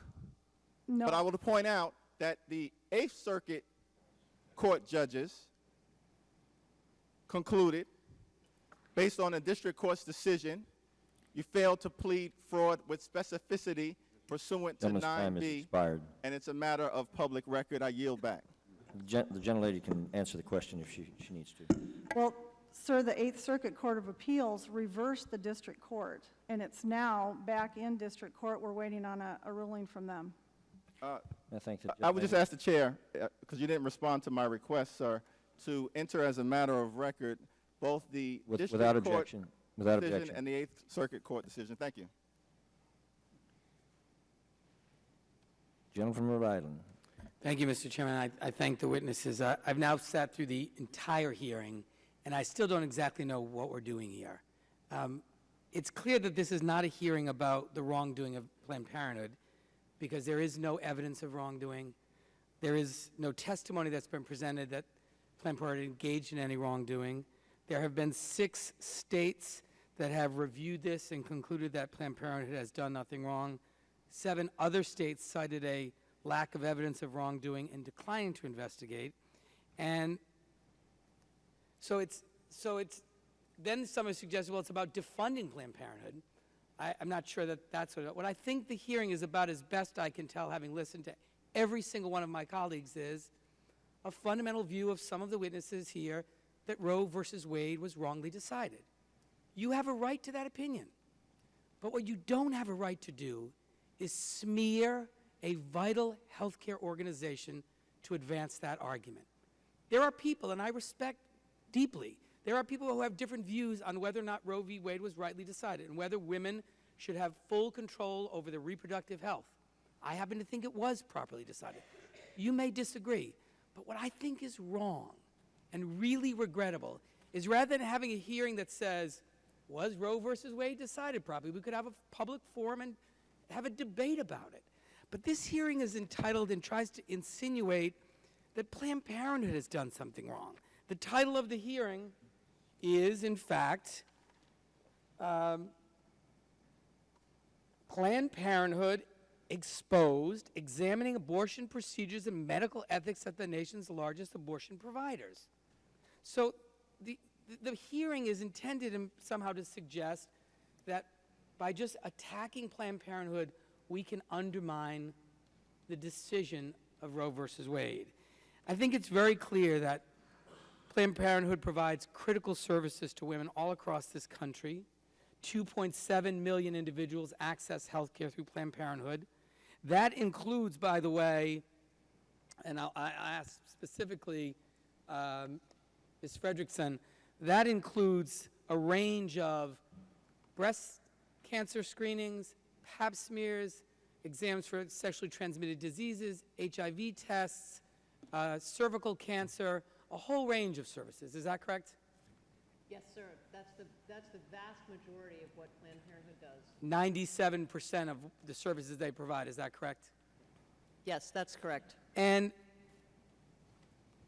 Planned Parenthood is a respected healthcare organization, and some have suggested, well, if we just close Planned Parenthood, people can get services elsewhere.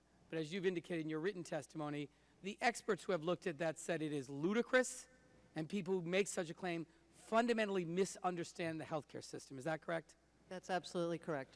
And so we're left with a hearing that lasted several hours, in which people have made some assertions, played videos, some which had nothing to do with Planned Parenthood, presumably made some claims that have nothing to do with the procedures followed by Planned Parenthood, in an effort to bolster their position against the decision in Roe versus Wade.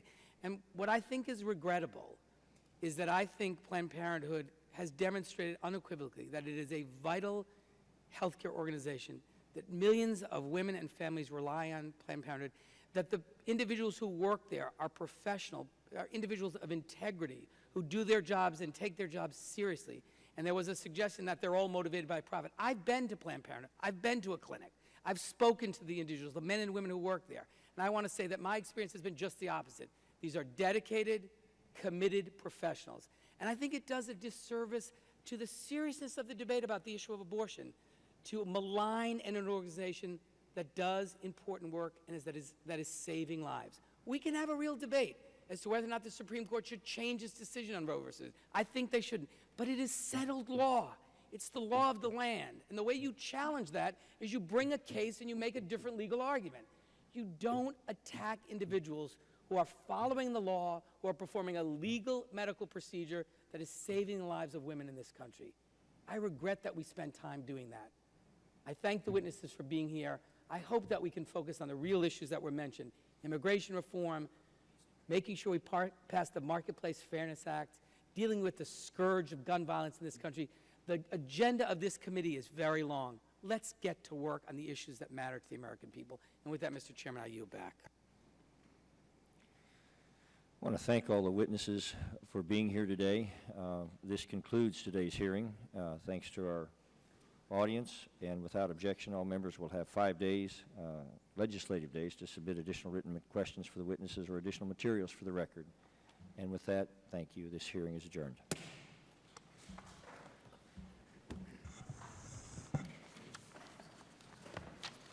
Enjoy the rest of your visit. I'm sure you'll enjoy those museums.